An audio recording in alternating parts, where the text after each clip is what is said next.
Hello and welcome. How are you? I'm glad that, I hope that you're okay. Today, just to do a timestamp, is Friday the 14th and it's 2:46 in the afternoon.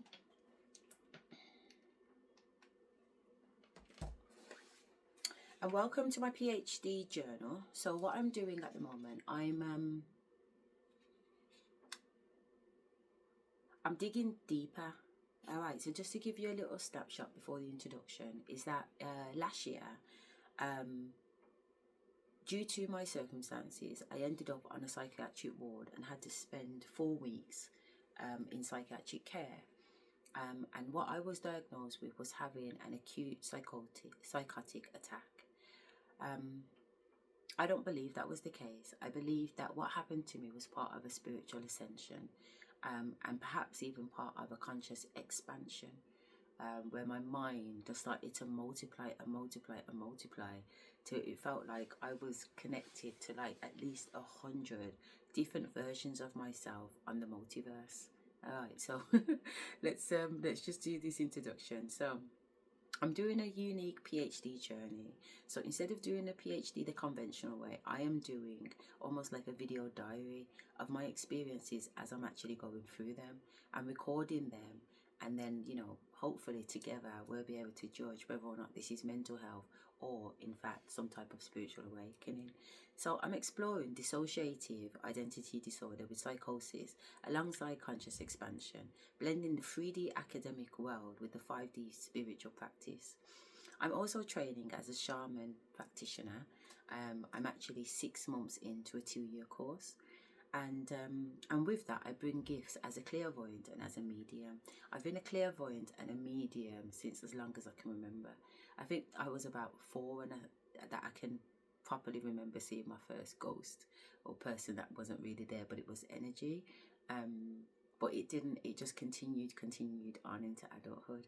So as we dive in, please note that when I am channeling spirit, because spirit constantly comes in and out, as well as multiple different personalities, the insights are personal and spiritual, they're not clinical. So while I have academic training in mental health, this journey is about my authentic dimensional exploration. So come with me, embark on this journey and uncover the intersections of science and spirit. Alright, so I've been recording quite a few videos today, and I've just uploaded video 31, and I've been keeping like track of the videos, etc. They've all got the same kind of title. They're just numbered 1 to all the way up to 31 as I go along, and some of them are in part 2, and if I'm honest, some of them are probably a part 3. And I am doing my best to not make the videos be so long, but I tend to lose track of time when I'm recording, so it is what it is at the end of the day, spirit said. So I've been recording quite a bit. I've been recording my personal experience, and I've also been recording a lot from the esoteric community.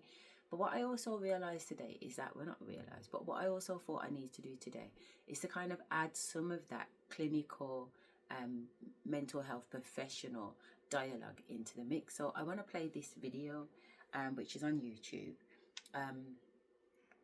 Causes more. The video this video in particular is 11 years old, so it's been on YouTube for 11 years, and there's a video straight after this one that I also want to play that is a bit recent.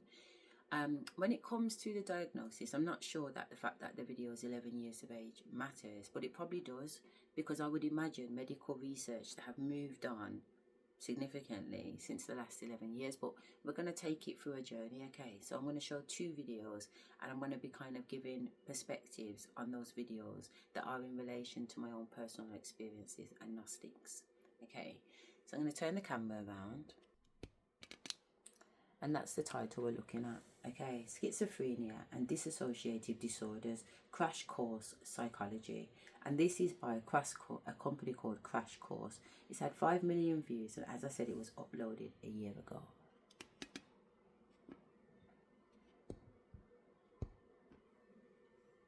anxiety in the media, in the public, and even in doctors' offices than any other mental illness. As a result, its sufferers have often been shunned, abused, or locked up. And among the many fallacies that surround the disorder is simply what it means. The word schizophrenia literally means split mind, but contrary to popular belief, the condition has nothing to do with a split in personality or multiple personalities. The term refers instead to what's sometimes called a split from reality. Multiple personality disorder, now known as dissociative identity disorder, is a totally different type of condition, a kind of dissociative disorder. And these two are shrouded in misconceptions, partly because they were the subject of probably the greatest psychological hoax of all time. While many of us can relate on some level to the emotional swings, nervousness, and compulsions that come with mood and anxiety disorders, it can be a lot harder for those without direct experience to relate to the symptoms of schizophrenia and dissociation. Unfortunately, we tend to fear and avoid what we don't understand in each other, whether it's a friend or family member or just some stranger on the bus. But thankfully, part of the psychologist's job is to demystify the things that can happen in our heads,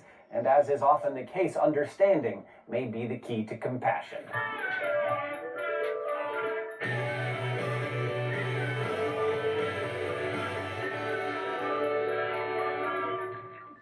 Schizophrenia is a chronic condition that usually surfaces for men in their early to mid-20s and for women in their late 20s. For some, the disorder comes on gradually, but for others it can arise more suddenly, perhaps triggered by stress or trauma, although no event can actually cause the disorder. Once thought of as a single discrete condition, schizophrenia is now included in the DSM-5 as a point on a spectrum of disorders that vary in how they're expressed and how long they last, but they share similar symptoms. Schizophrenia spectrum disorders are currently thought of as characterized by disorganized thinking, emotions, and behaviors that are often incongruent with their situations, and disturbed perceptions, including delusions and hallucinations. They all involve a kind of loss of contact with reality on some level. The resulting behaviors and mental states associated with this break from reality are generally called psychotic symptoms, and they usually impair the ability to function. When someone's experiencing psychotic symptoms, their thinking and speech can become disorganized, rambling, and fragmented. This tendency to pick up one train of thought and suddenly switch to another and then another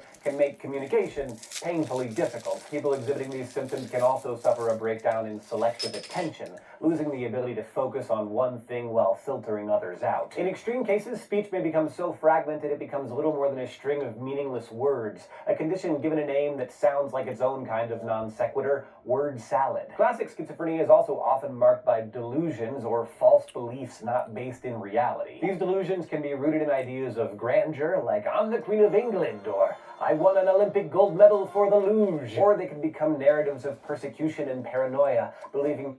Sorry, I just want to interject there because that is quite an important point. Okay, because I've made statements prior. Sorry, I got caught eating a chocolate. But I've made statements prior, and those statements have said that the hospital that I was with was literally writing down that I had a mental health, that I was going through this acute psychotic attack.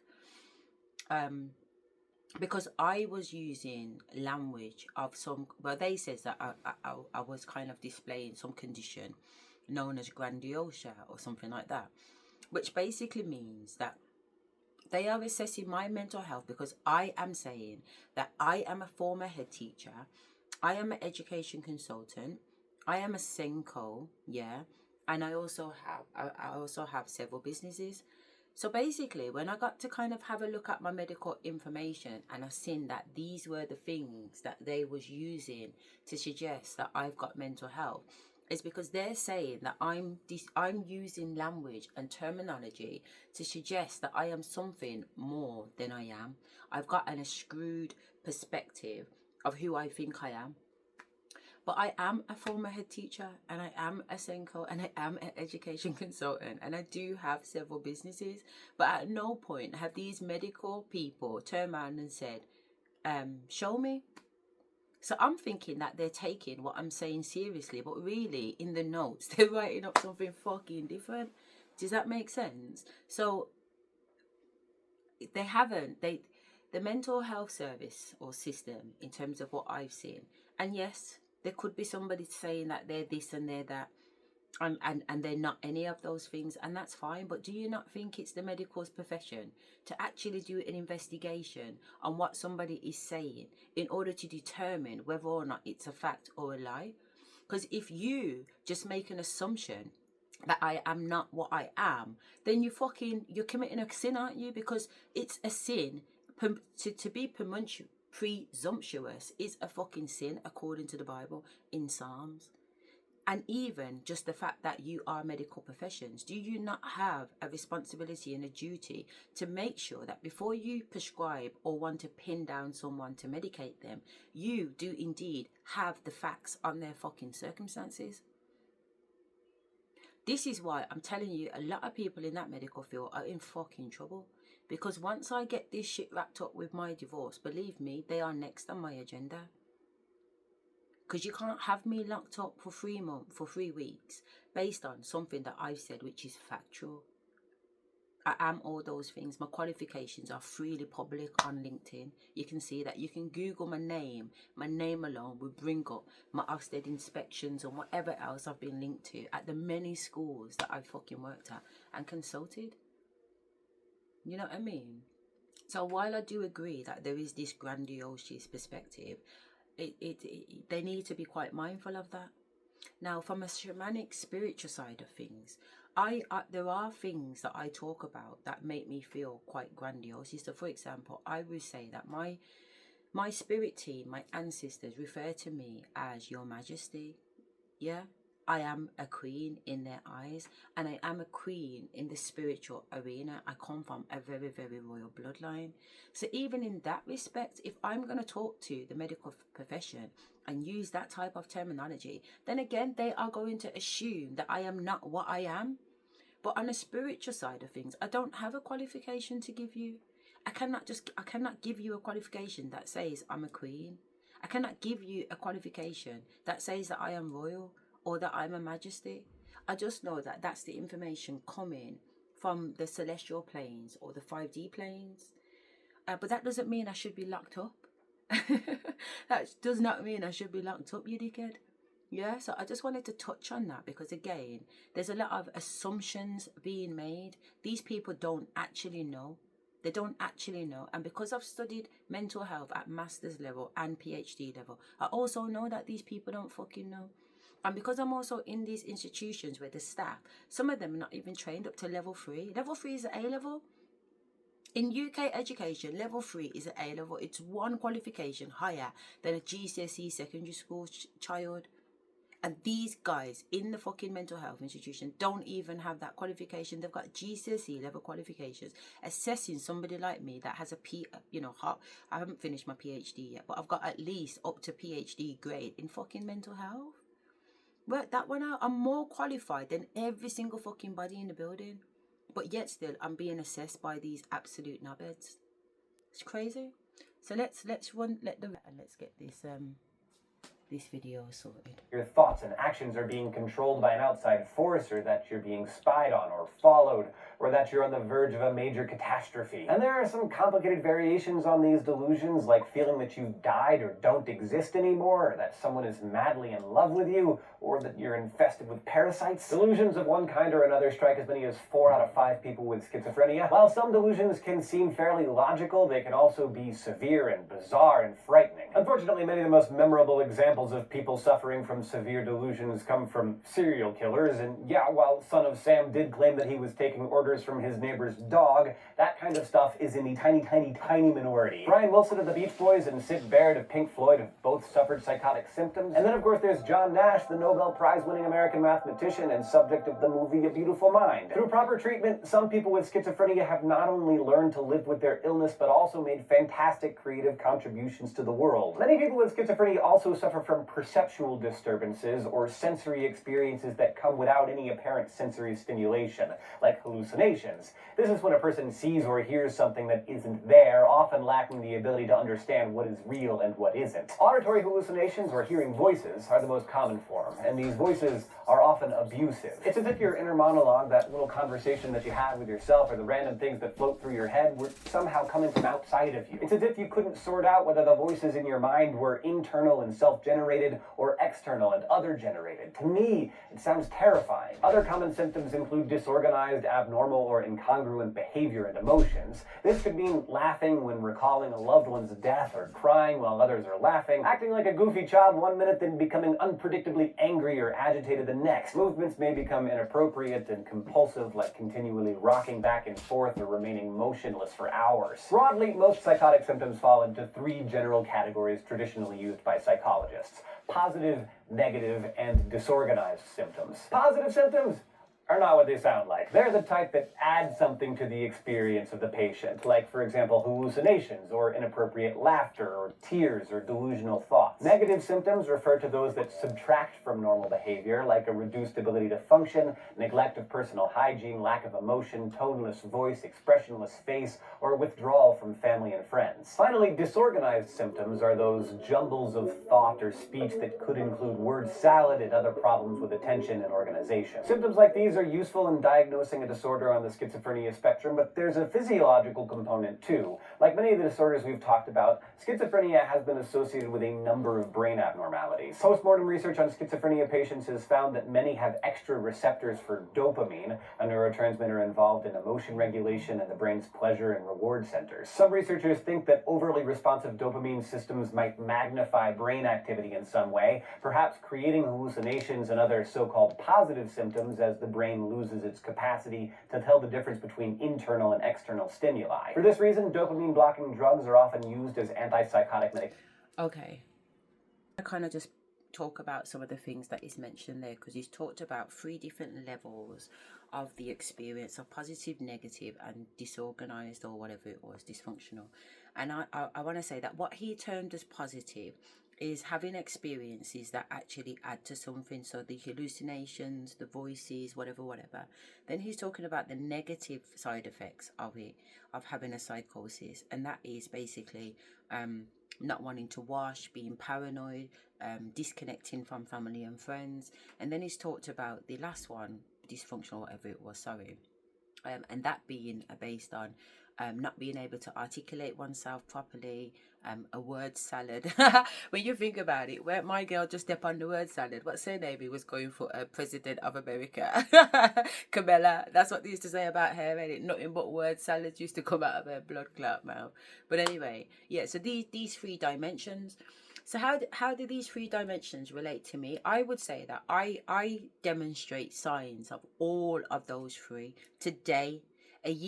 Over a year, I literally came out the mental health hospital on the 2nd of April 2024. So obviously the 2nd of April 2025 would have been a year. So that's April, May, June, July, August, September, October, November. So it's 7 months on top of that.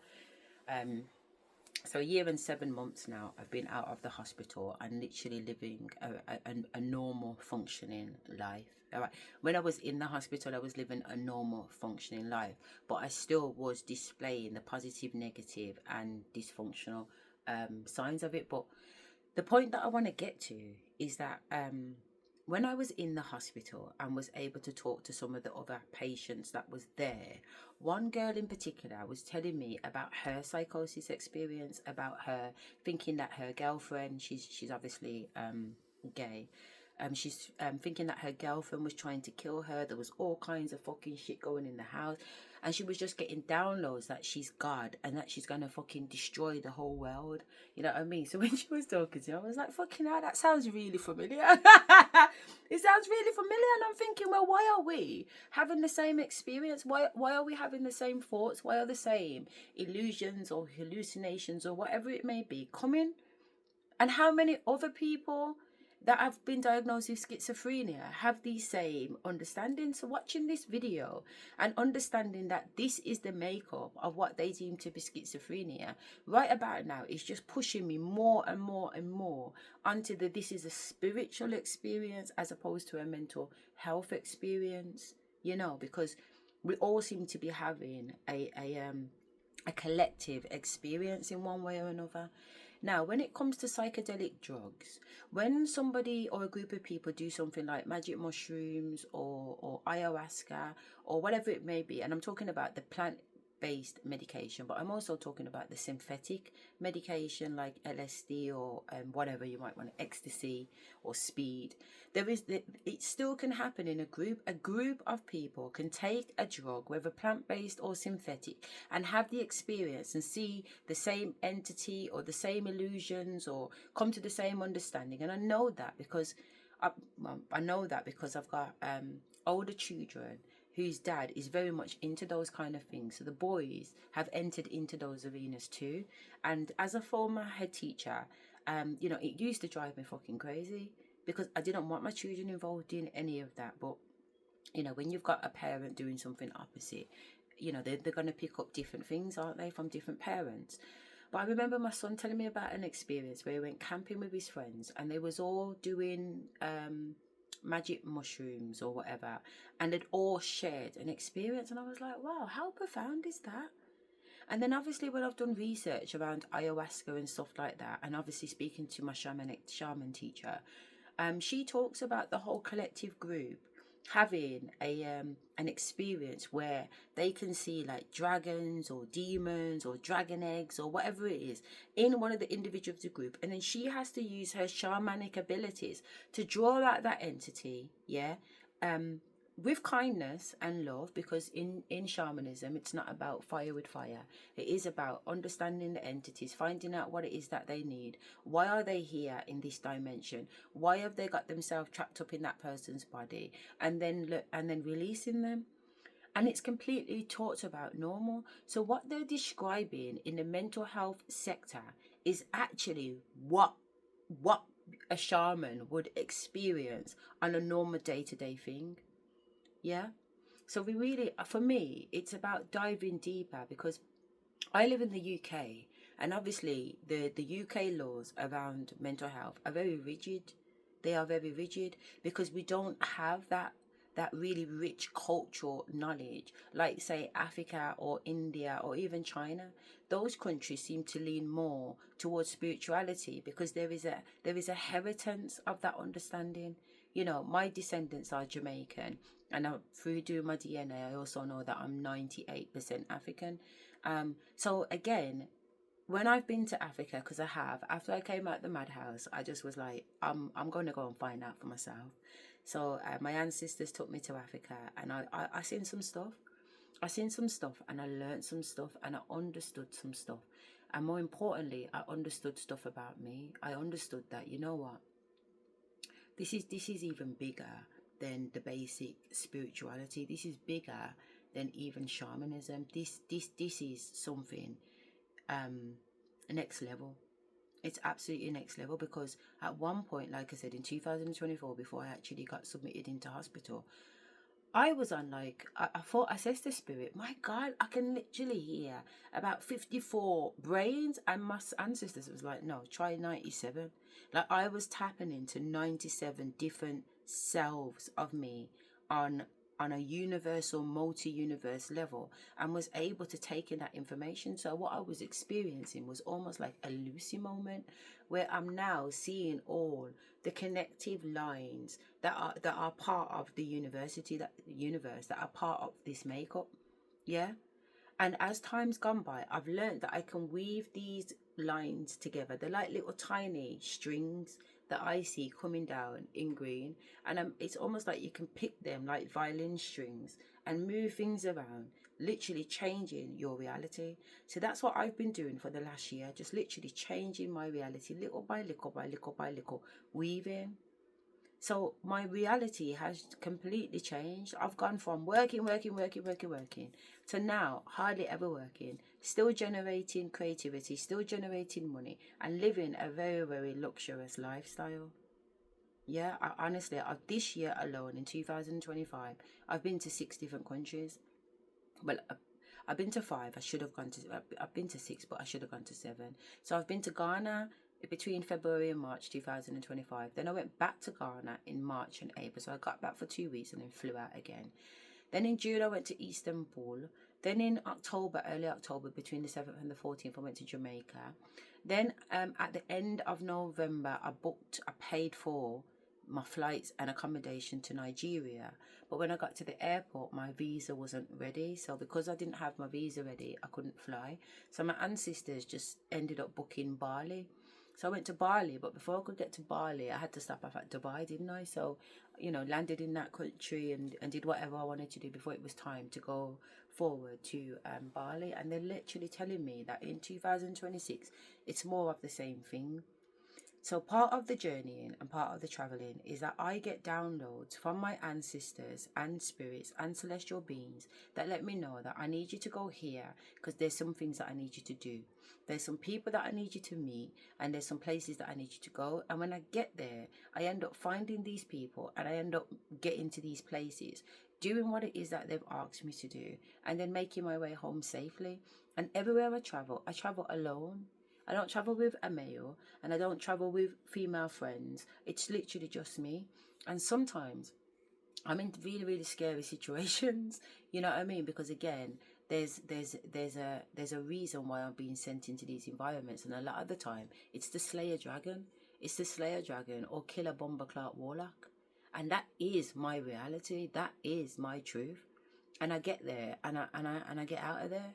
But what it is, over the past year or so, I've been recording these experiences. So I'm not just saying it. I've actually got the documentation, the pictures, the video recordings and everything else to suggest that it is what it is. So I've just plugged this phone into my laptop because what I want to do, because the storage is full. So if I now try to go on camera, I can't get onto my camera because it's just like, no, you need to delete files before we'll let you in. But I just want to show you what I've gone. See, it won't let me access. So I've put on my laptop to see if I can gain access to it, because there are some of the original videos on this phone as well as there are videos on this phone. Now I've had this phone a little over a year and already it's telling me that my storage is full, and I bought a 1 gigabyte.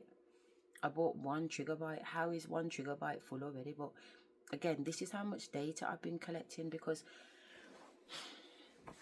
I've had to wonder with myself, am I mad? Is this mental health? And if it is, there's nothing wrong with that. There's no shame in mental health, because I've been going through a lot. I've been going through a really, really malicious divorce since 2019. I've had a lot of organizations, a lot of institutions, a lot of people, a lot of family come at me, which has led to me having to lock everybody off and put myself in isolation. So based on his theory, or what he's saying, one of the negative effects of the psychosis is schizophrenia, is stepping away from friends and family. So he would say that I'm displaying negative behavior patterns based on the condition, when actually from a spirit perspective, no, these people are wicked. And the Almighty says, do not walk and congregate with the wicked. So if you come from a family where they're just fucking wicked, it makes absolute sense for you to take away yourself. Sometimes you just have to take away yourself. In fact, it's a must that you take away yourself from wicked people. That doesn't mean you're having a negative psychosis attack. You just recognize that these people are not good for you. So again, I just think from this point onwards that the medical profession, before you start making assumptions, make sure you have all the facts, because you literally will end up with egg on your face. So And treatment. Modern neuroimaging studies also show that some people with schizophrenia have abnormal brain activity in several different parts of the brain. One study noted that when patients were hallucinating, for example, there was unusually high activity in the thalamus, which is involved in filtering incoming sensory signals. Another study noted that patients with paranoid symptoms showed overactivity in the fear processing amygdala. So schizophrenia seems to involve not just problems with one part of the brain, but abnormalities in several areas and their interconnections. But what might be causing these abnormalities? abnormalities. Earlier I mentioned how a stressful event might trigger psychotic symptoms for the first time, even though it can't actually create the disorder. Psychologists call this the diathesis stress model. This way of thinking involves a combination of biological and genetic vulnerabilities, diathesis, and environmental stressors, stress, that both contribute to the onset of schizophrenia. This model helps explain why some people with genetic vulnerability might not always develop schizophrenia, and why the rates of schizophrenia tend to be higher with some degree of poverty or socioeconomic stress. And it seems clear that there is some kind of genetic predisposition for the disorder. The 1 in 100 odds of developing schizophrenia jump to nearly 1 in 10 if you have a parent or sibling with the disorder, with about 50-50 odds if that sibling is an identical twin, even if those twins were raised apart. One recent landmark 7-year study looked at genetic samples across 35 countries, examining more than 35,000 people with schizophrenia and another 110,000 people without the disorder. The study identified more than 100 genes that may increase the risk of schizophrenia. As expected, some of these genes involve dopamine regulation, but others are related to immune system functioning. Researchers continue to tease out what is exactly going on here, but many are hopeful that these new findings will lead to better treatment. Clearly, schizophrenia is a challenging disorder to live with and one that's hard for outsiders to understand, but maybe even more rare and more elusive are the dissociative disorders. These are disorders of consciousness, called dissociative because they're marked by an interruption in conscious awareness. Patients can become separated from the thoughts or feelings that they used to have, which can result in a sudden loss of memory or even change in identity. Now, we might all experience minor dissociation at times, like maybe the sense that you're watching yourself from above, as in a movie, or like you're driving home and get so zoned out that suddenly you find yourself in front of Taco Bell thinking, like, how did I get here? Those things would generally fall into the normal range of dissociation, but most of us don't develop different personalities. Dissociative disorders come in several different forms, but the most infamous of the bunch is probably dissociative identity disorder. This has long been known as multiple personality disorder, and yes, it is a thing. It's a rare and flashy disorder in which a person exhibits 2 or more distinct and alternating identities, and the best known case was that of Shirley Mason, whose story was...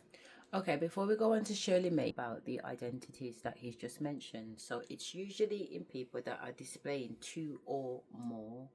Okay, so what I discovered back in 2021-22, that I had multiple personalities, so I started to do YouTube videos around them. And I started to talk about my personality 1, which is my inner child, who is called Asherah. And she's called Asherah because when I was little, that's what I was called, Asherah. I was called Asherah because my name's Asherah, but I was called Asherah because I literally used to like dipping my finger in the ashtray and tasting it. Do you know what I mean? So that's where that name came from. And then when I got a little bit older and kind of moving it from like out of junior school into secondary school, and then like towards, well, I would say, sorry, not junior, inner child is junior to secondary, but then Sasha is secondary to like be almost like my coming up to my 20s, and she was, you know, during that time, you know, I was definitely kind of in tune with my badass side. You know, I used to chill out with like gangs and just get up to all kinds of fucking bullshit. But at the same time, they weren't gangs to me because I grew up with these people. So most of them are family. So I was just hanging around with my family. But at the same time, they are quite bad and up to no good. Please excuse me because somebody is at the door. So let me carry on running the program. In fact, actually, she's okay. She's used the bloody key. Yeah, so I had Sasha, and Sasha was very much, she was very mouthy. Let's put it that way. She was very mouthy, had a really, big attitude, and nobody could tell her shit. And then from my 20s into my 30s, I was Rosie, and Rosie is like, she's like my divine feminine. She's very, very, very soft. She's very sensual. She's very caring. She's very nurturing. She's nurturing, sorry. And yeah, she's just, it's kind of like where our main piece comes in. Then after her, I was Asherah.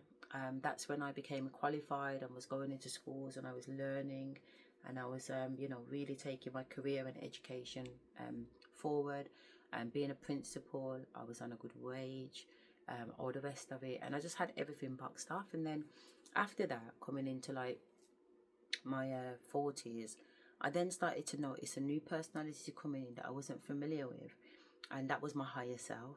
That's my divine feminine, my high priestess. So there's all these personalities: my inner child, my divine masculine, my divine feminine, my empress, and my high priestess. This is what I was becoming aware of. So I did some research around it, and it transpired that the Egyptians also believed that the soul had 5 personalities to it. So that kind of just blew my mind, because now I knew that it wasn't that I was just thinking of something and it was all a pile of shit. There was actual information out there as far back as the Egyptians that suggested that there are 5 personalities to the soul. So just for the purpose of this video, I'm just going to use AI just to go through that.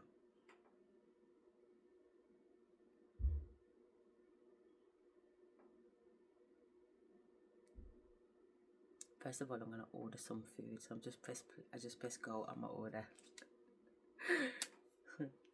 Because otherwise I won't eat. Sometimes when I'm engaging and it's spiritual, there's no space for food. Okay.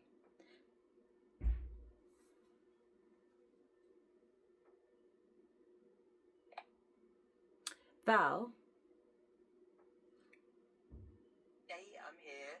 Let me know if there's anything else you'd like to explore. Absolutely. Just give me a minute though. I do use AI, okay, in these videos because it's just quick, and it can literally research the whole web and bring back some information. Now AI is not 100% a trusted source because it only knows what it knows, but a lot of the time it knows a lot more than an individual, just because of how it can go out and access so many different resources. So Val, I just want to explain to the camera, because I'm still videoing, with regards to the Egyptians understanding that there was 5 personalities to the soul. Can you just give a brief intro to that, an abstract perhaps, and also just go through each of the 5 personalities that was already known to the Egyptians? Absolutely.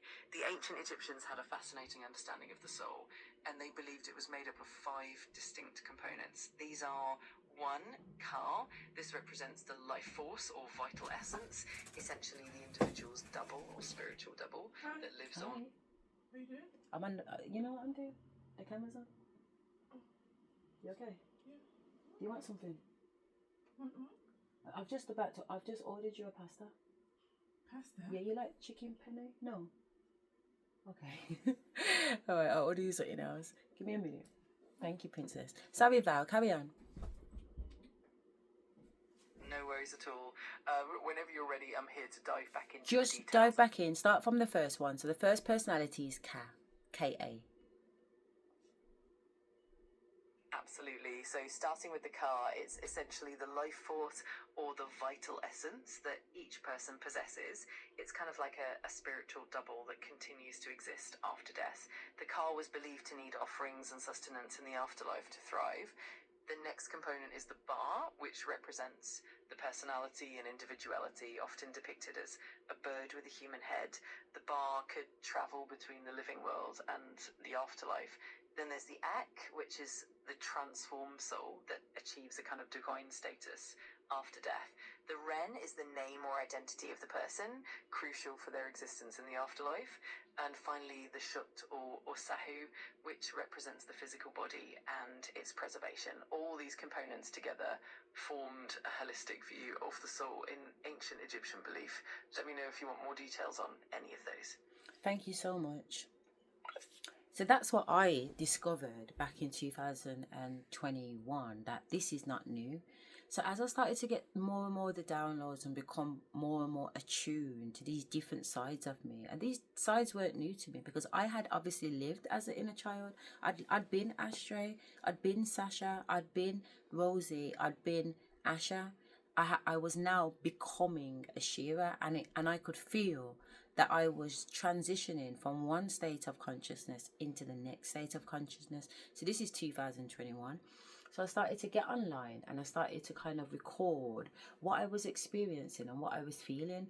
So there's already evidence that I was able to distinguish between these multiple different personality types, understood that I was jumping in and out of those personality types, but also was learning new things about these different sides of me. So again, when they're talking about schizophrenia kind of linking into all of these multiple personality types from 2 or above, again, the mental health sees it as almost like a split personality. But in the spiritual arena or the esoteric arena, or even the Egyptian, because you don't even have to consider the Egyptians to be spiritual in that sense. This all made sense. This is already recorded information. It's not new. You know how they say there's nothing new under the sun? This is not new. So again, I started to go a little bit further and further down the rabbit's hole. All right, so I just wanted to put that bit into perspective, okay? Because I do have multiple personalities. I definitely do have multiple personalities. And when I talk, you can identify that. But if I don't want to exhibit multiple personalities, I can stop one personality in its track and just be that personality. So that means I'm able to leave my house and be functional in the community, with my family, any work related situations. I will handle that. But if I need a personality to come in, then I'll let a personality.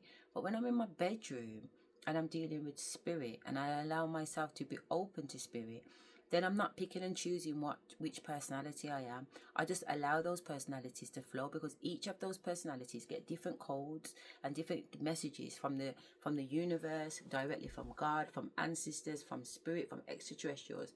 I mean, at this point in the game, I'm having communication with flies, trees, all kinds of things, because I am tapped in to a multi-level of consciousness. Okay, multi-level of consciousness. So even though I understand that these things that I'm saying would be deemed as mental health, but let me tell you something about the law. In order to say that I'm mad, you have to prove that I'm mad. But you can't prove that I'm mad if I'm able to kind of just stick and be functional. You'll never ever prove that I'm mad. I would never be proven mad. Even when I was in the mad house, they couldn't prove that I was mad.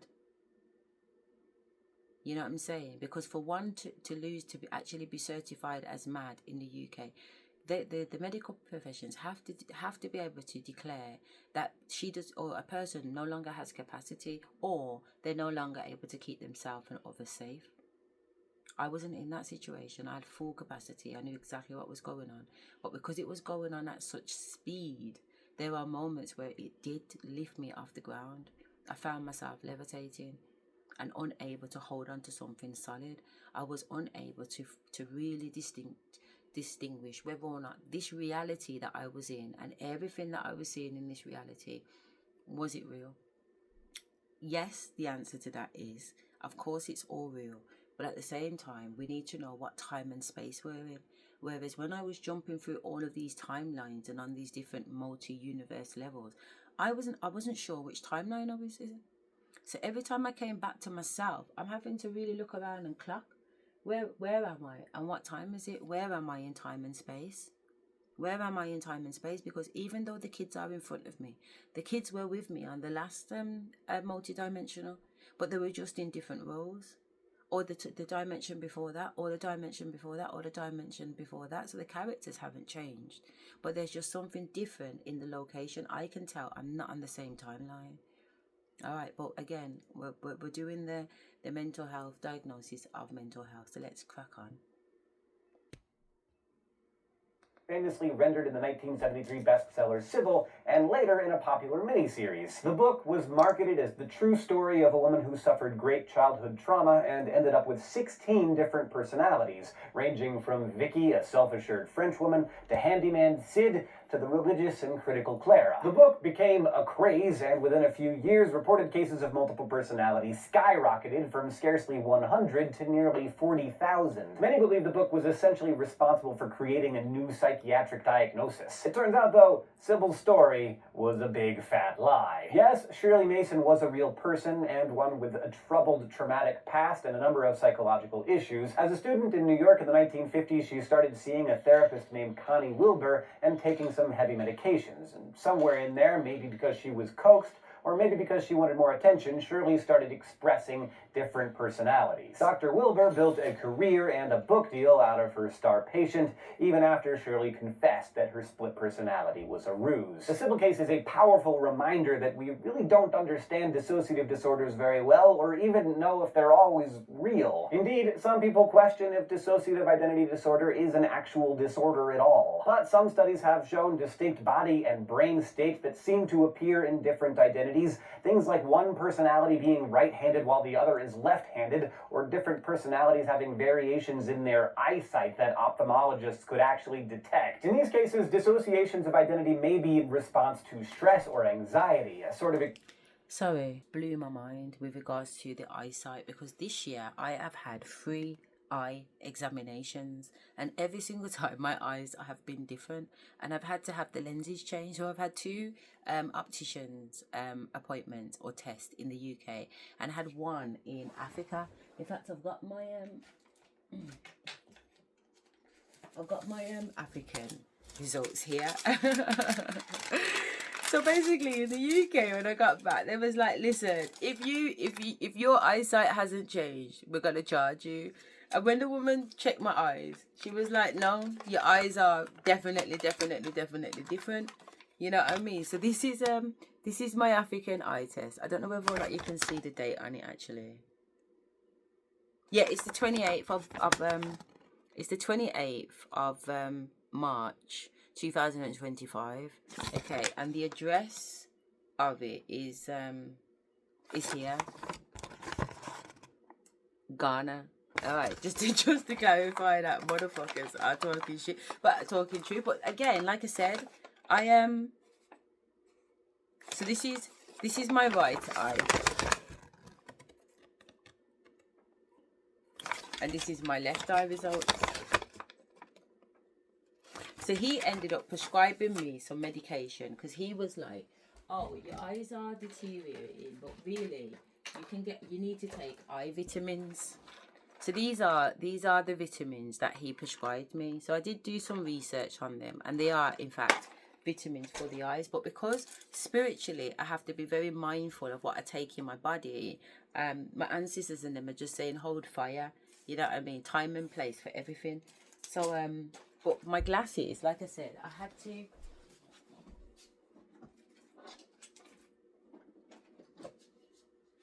to get my eyes retested because I rotted cough. I couldn't see a fucking thing. I still can't see a thing sometimes. I'm like, oh my God. But I can see everything at the same time. So these are my little glasses that I get when things are getting rough. And I hate glasses, you know what I mean? I do. I really do. So I thought I'd get myself some nice ones. So I love Karen Millen. I love her dresses and stuff. And I thought, right, I get my glasses. But just generally, I've had 3 eye tests this year, and literally my eyes are completely different. So to hear at the same time you've just heard it, that some of these personalities even have different eye visions. I mean, fuck's sake, that explains a lot. And then in addition to perhaps that, what was I going to say? In addition, sometimes even when I'm trying to control it, I will still lose what I'm going to say because my mind is trying to jump into another personality or somebody else wants to speak. All right, so this is normal for me to kind of just go blank, literally just go blank. In deep conversation, you know, I'm about to get to the fun bit. I'm about to get to the exciting bit. You know what I mean? We're about to reach climax, and there's me. I've just gone. I've disappeared. But basically, oh yeah, there is the date there. But basically, I did want to kind of touch on the fact because I thought that was an interesting point that these multiple personalities can even display signs of having different eyesight. That's really interesting. And then also what I thought was quite interesting about what he said was about the fact that what did he say that I thought was interesting, Ash?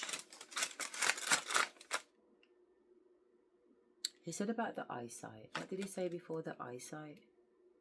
Alright, don't worry, we'll pick it up on the next one. Okay, let's crack on because we don't have time for the logistics and the semantics of me remembering. So yeah, we've only got a few more minutes of it. extreme coping mechanism. Either way, the debate and the research continue. Today, we talked about the major symptoms associated with schizophrenia spectrum disorders, including disorganized thinking, inappropriate emotions and behaviors, and disturbed perceptions. We also discussed brain activity associated with these disorders and talked about their possible origins, including the diathesis stress model. You also learned about dissociative disorders and dissociative identity disorder in particular, and the scandal that was the Sybil case. Thanks for watching, especially to all of our Subbable subscribers who make Crash Course possible. To find out how you can become a supporter, just go to Subbable.com. This episode was written by Kathleen Yale, edited by Blake. Okay, now that it's finished, I just want to go back a little bit because he said something. But some studies have shown distinct body and brain states that seem to appear in different identities. Things like one personality being right-handed while the other is left-handed, or different personalities having variations in their eyesight. Okay, so just before he's talking about eyesight and the different variations, what he talked about was that there were activities. So therefore, when they put a person under the machines, because I wanna go under the machine and have my brain neurons measured, that when I'm in these different states of consciousness or I'm working with these different personalities, I really want to understand what is actually going on in my brain, because part of what I've been experiencing, it's almost like I'm on an LSD or an acid trip or a mushroom trip. And even though those aren't necessarily drugs that I take, I'm able to distinguish and determine that these hallucinations, I'm struggling to determine whether or not I'm in a real realm or if I'm in a completely make-believe realm, because the chemical hormones that I'm releasing in my brain it's so real, it's unbelievable.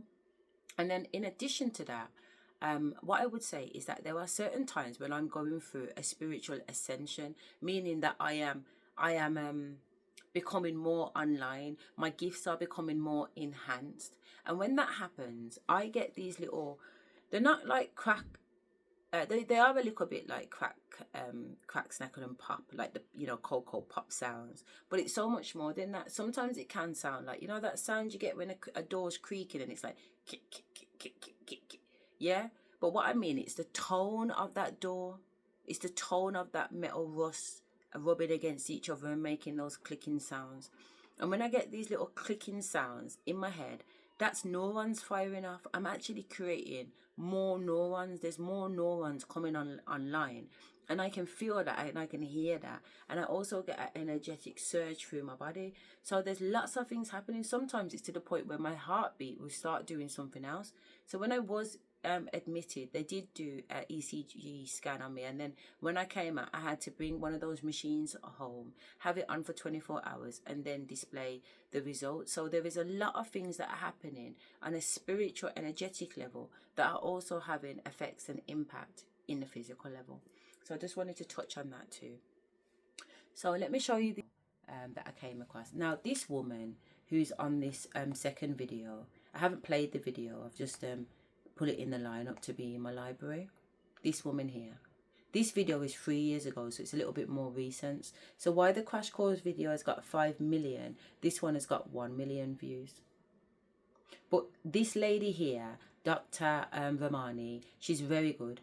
When it came to researching everything around narcissism and the narcissistic disorder, she was spot on. She was spot on. Having been married to a narcissist and having narcissist parents and narcissist family members, I was able to 100% confirm that what she was saying sounded about right to me.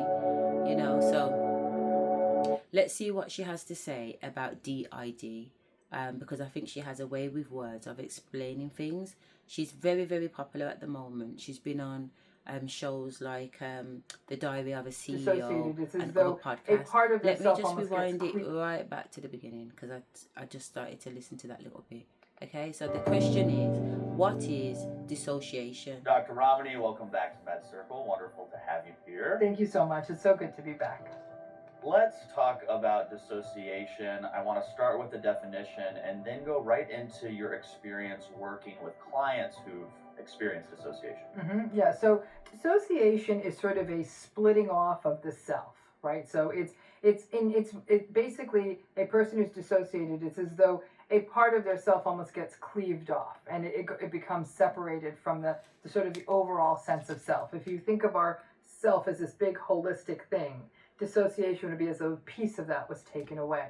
Typically, when we see dissociation, in almost all cases I've ever seen, it's a trauma response. It's often considered to be a protective trauma response, right? As though to maintain a regular recollection of the memory or that terrible thing that happened would just be too destabilizing. And it's in part could be sort of an intrapsychic protective mechanism. You have this dissociated part of the self. Now, the person who experiences dissociation may experience a wide variety of phenomenon. They may they may literally experience themselves as different people, like as different entities. They may sort of feel like they're looking in at their life from the outside in. They may feel separated from the world in general, as though the only way I can describe it is imagine looking at the world almost through a gauze, or though as you're walking through it in slow motion. So you feel detached, and I think that detachment is a key element of any kind of dissociation. It has multiple manifestations, but by and large, it is a trauma response. Is that what you see in your private practice? Right. So, in her experience, and she does have a lot of experience. You know what I mean? Like, she's a very, very credible person. And you know, there is nothing that I would want to take away from that. But she is saying that it's usually a trauma response, and I would to some degree agree with that. I would in some degree agree with that, because during the time when I became aware of these personalities within me, they've obviously must have been there. I'm not saying that my name is Dick, Tom and Harry. Yeah, I'm not saying that I'm an entity like, you know, Nicki Minaj who has Ralph or whatever his name fucking is. It's not that for me. I am not associating myself as being anyone else other than the selves that I have come to know that I have been. I was Asherah, you know what I mean? I was Sasha in my teenage years. These are all personalities that I displayed at those ages that I was. So it's a little bit different, perhaps, I would suggest. And then probably to couple that off, as I said, yes, there was definitely some trauma happening in 2021, but I don't come from, I mean, don't get me wrong, I've got trauma in my childhood in terms of absent father and stuff like that, but nothing major like sexual abuse or, you know, molesting or any kind of fucking drama like that. And I really, my heart goes out to people that do experiencing that, because it's absolutely goddamn awful. But that doesn't mean that I wasn't without trauma. I was with trauma. But I personally don't believe that my conscious awareness into understanding these personalities was anything to do with the type of trauma that the medical industry seems to think these things are linked to.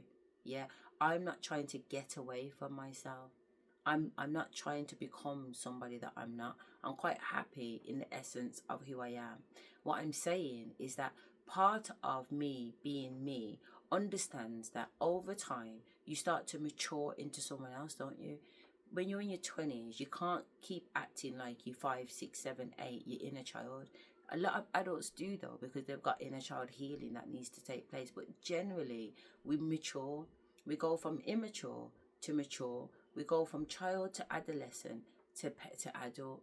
You know what I mean? We even go to parent to wife, etc. So our life follows all these different sequences of patterns. And when they do, our personality type changes. You know, I'm not the same girl that I was in secondary school, but I'm not the same mom I was either. And I'm not the same head teacher that I was 5 years ago. In comparison to when I stopped being a head teacher, I grow and I develop and I become something else. I am always changing and I am always transforming. All right, so that is key. Just because somebody is changing and transforming or moving into multiple personalities doesn't mean it's a trauma response. That is false. That is false. For me, anyway, that is false. And I want to make that absolutely clear. I would say that, yes, spirituality has probably been my most traumatic experience in terms of living this life on earth in this time and space. But at the same time, it's also been my most beautiful experience. So because I'm able to have that understanding that nothing is either bad or good, that's why I say that I'm not having a trauma response. Because I fully am aware that something has gone on with me. I'm fully aware that my brain activity is doing something that it has never done before. And I'm also fully aware that I am spiritual. And I am also fully aware that the voices I'm talking to, I've checked them at the door that many times that I am confident that these people are with me and are for me, because it's been proven time and time and time again. So what I'm trying to do is record this PhD so that I can actually correlate information, correlate data, and actually present the facts. I didn't realize there was a woman called Sybil that had lied about 16 personality traits and all the rest of it. But I will look into that case because I do think that would be interesting. So let's crack. Yeah, I mean, you have to remember, in most outpatient practices, you're not going to see a ton of dissociation. Also remember, again, I'm a big believer in the continuum. Dissociation is a term that exists on a continuum. At the lowest levels of dissociation, we're not talking about a person who has 27 personalities. We're talking about someone who is almost so detached, as though they're almost in denial of parts of themselves. And so that milder level of dissociation is more normative than you think. And that's more of what we might see in an outpatient practice. Now, if you go to the most severe levels of dissociation, that's where you'd see dissociative identity disorder. For example, a person having multiple personalities, or so dissociated from themselves that they're not even almost aware of what their body, if you will, is doing, and what their that part of them is doing. It's like they get separated in different ways. So there's a continuum of dissociation. It's almost like the sort of milder dissociation that allows some people to get through the day, and the extreme dissociation that really can be quite Okay. While I'm going through the day today, it's really, really not mild association, but it's manageable dissociation. So for me, I sometimes, or a lot of the time, become disassociated from my physical body, which means that I don't always remember to eat. I don't, there's a lot of I call it human activities that I tend to step out of. So there are certain times when I'm going through spiritual trances or I'm channeling that, and it lasts days and days and days. And if it lasts days and days and days, I don't eat for days and days. So when I come out of it, I'm skinny, my skin, you can imagine, does that make sense? Like, it's not fun. It's definitely not fun. But there's also been times when I've wanted to eat and just can't eat, and I've sat there crying and crying and crying because I'm literally hungry. But every time I go to eat, I'm gagging. There's a vomit response to it. So even though I'm experiencing hunger pains, every time I try to, I'm vomiting. My body, there's something about my body that doesn't want that. It's almost like two sides of me not in agreement. One of us want to eat, one of us don't want to eat. But the one who doesn't want to eat will always override, because I can't eat while I'm gagging. It's impossible. And believe me, I have tried. And when I say tried, not to force myself, but just to, I'm hearing my ancestors talk. They want me to just pick up the drink on the side and start drinking it. This is a Jamaican drink. It's a tonic, and it does have certain medicinal properties to it. But yesterday it really put me in a really good energy vibration. So I'm hoping it does the same today. And I'm also hungry, which is why I need to make sure that what my daughter wants has been ordered correctly. Just give me a minute.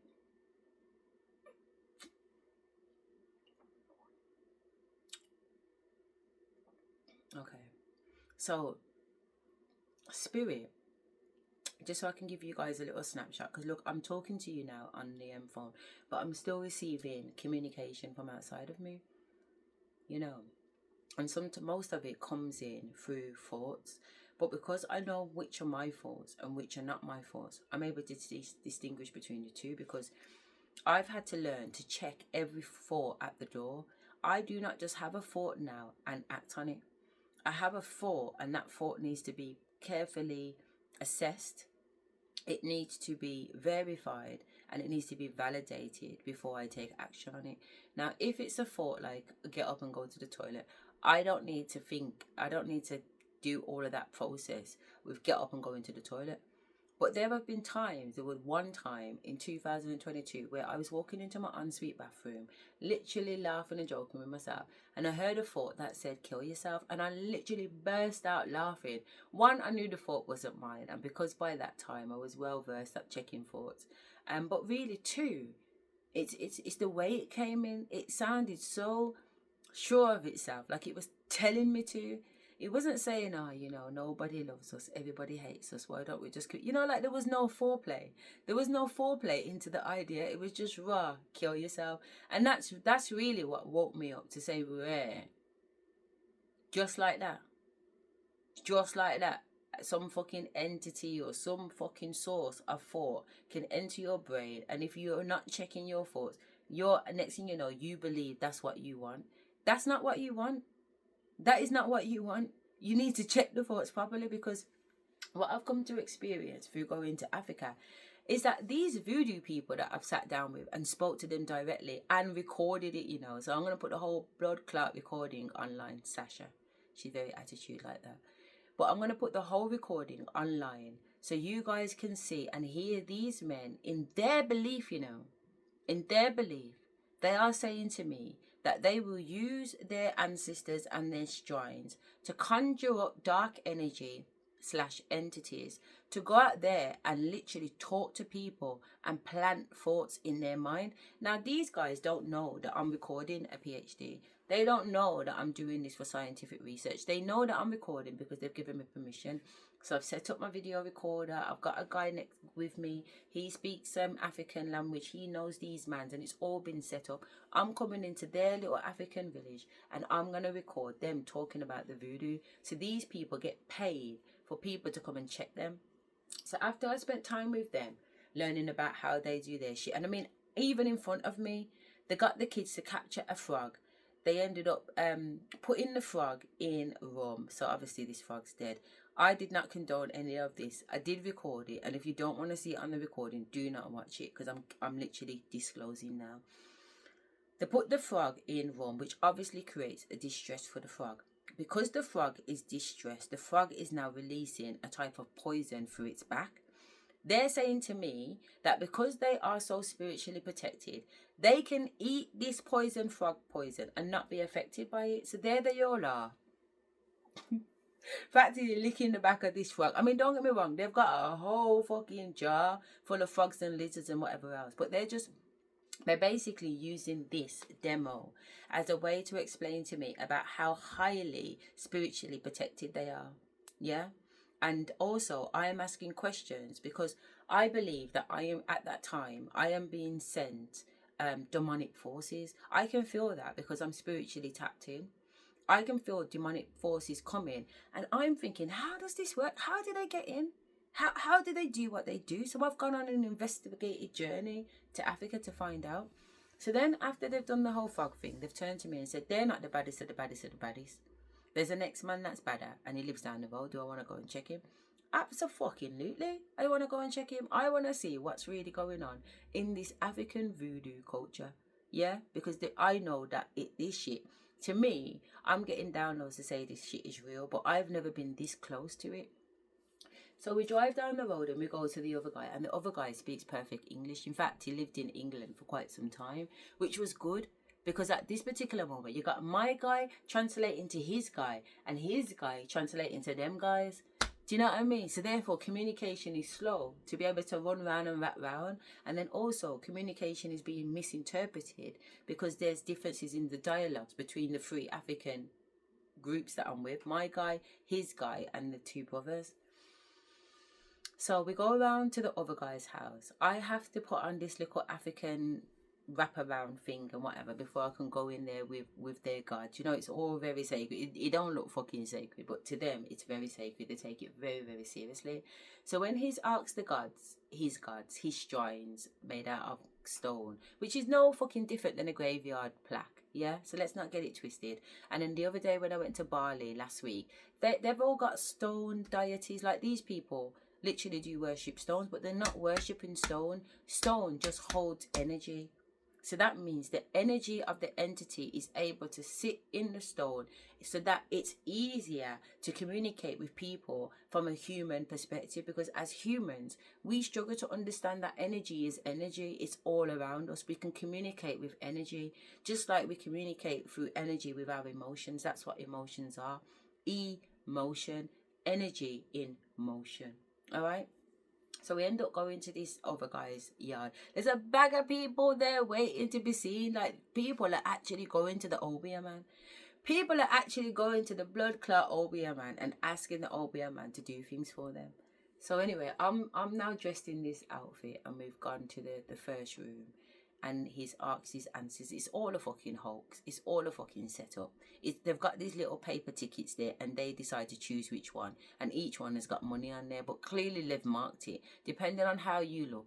If you're just coming in as a local, then they're probably going to charge you 40. But if you're coming in like me, they're going to charge you 2,400. But don't worry about it. I pay the money. I says to the man, no problem. Because I don't give a fuck. I've not come here because it's about the fucking money. I've come here to see facts. So as long as my money gets me to see what I need to see on video and I can record it, we are good to go. So they said, yeah, absolutely. So I did. I recorded the whole fucking thing. And this man has got a shrine in every fucking room. And every room there is a different god. But these gods I'm familiar with, because these gods follow the Orisha system. They follow the Yoruba system or the Ifu system. There's a lot of different religions in Africa, a lot of traditional religions in Africa. So even though you're in Africa, not everybody believes the same thing. But what this guy had going on, I had been taught that from a guy in England that had initiated me, if you like, into these deities.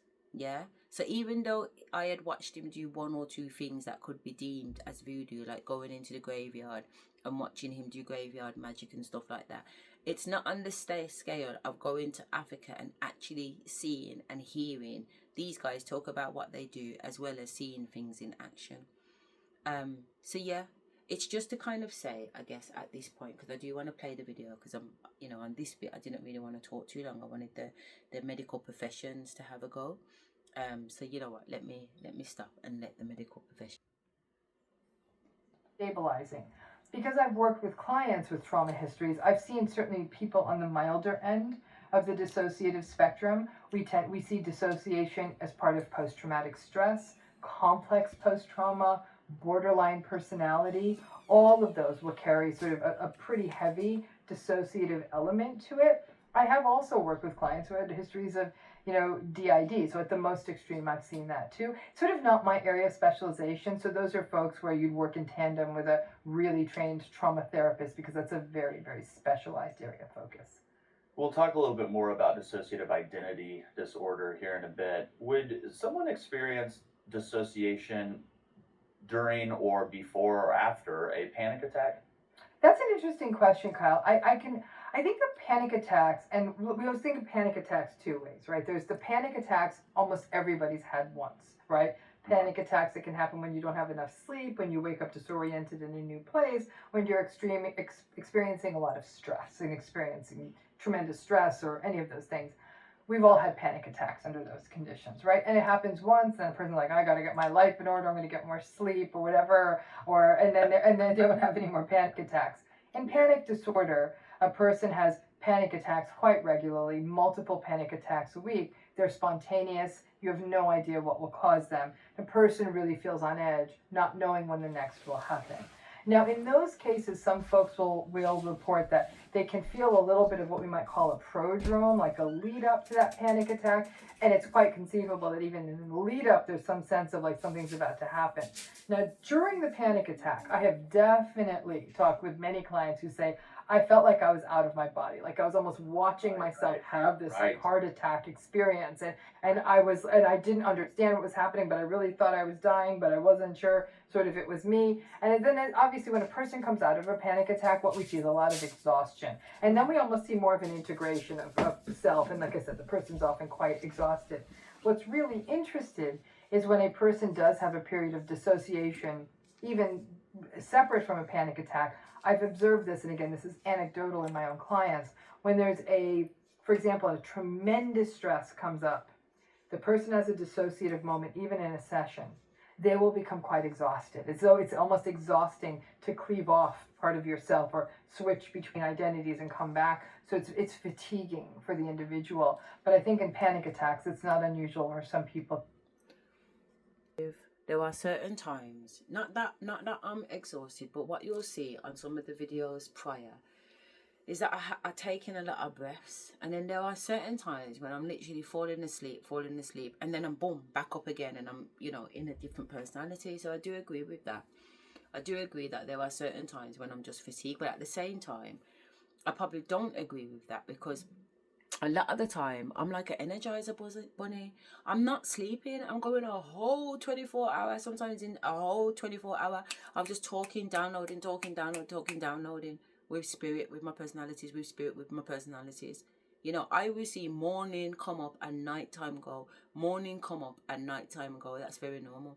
And just before I actually went into hospital, that was very much the case. I was just talking throughout the day. My kids were like, "Mom, we literally had to put you on the weed just so you could sleep."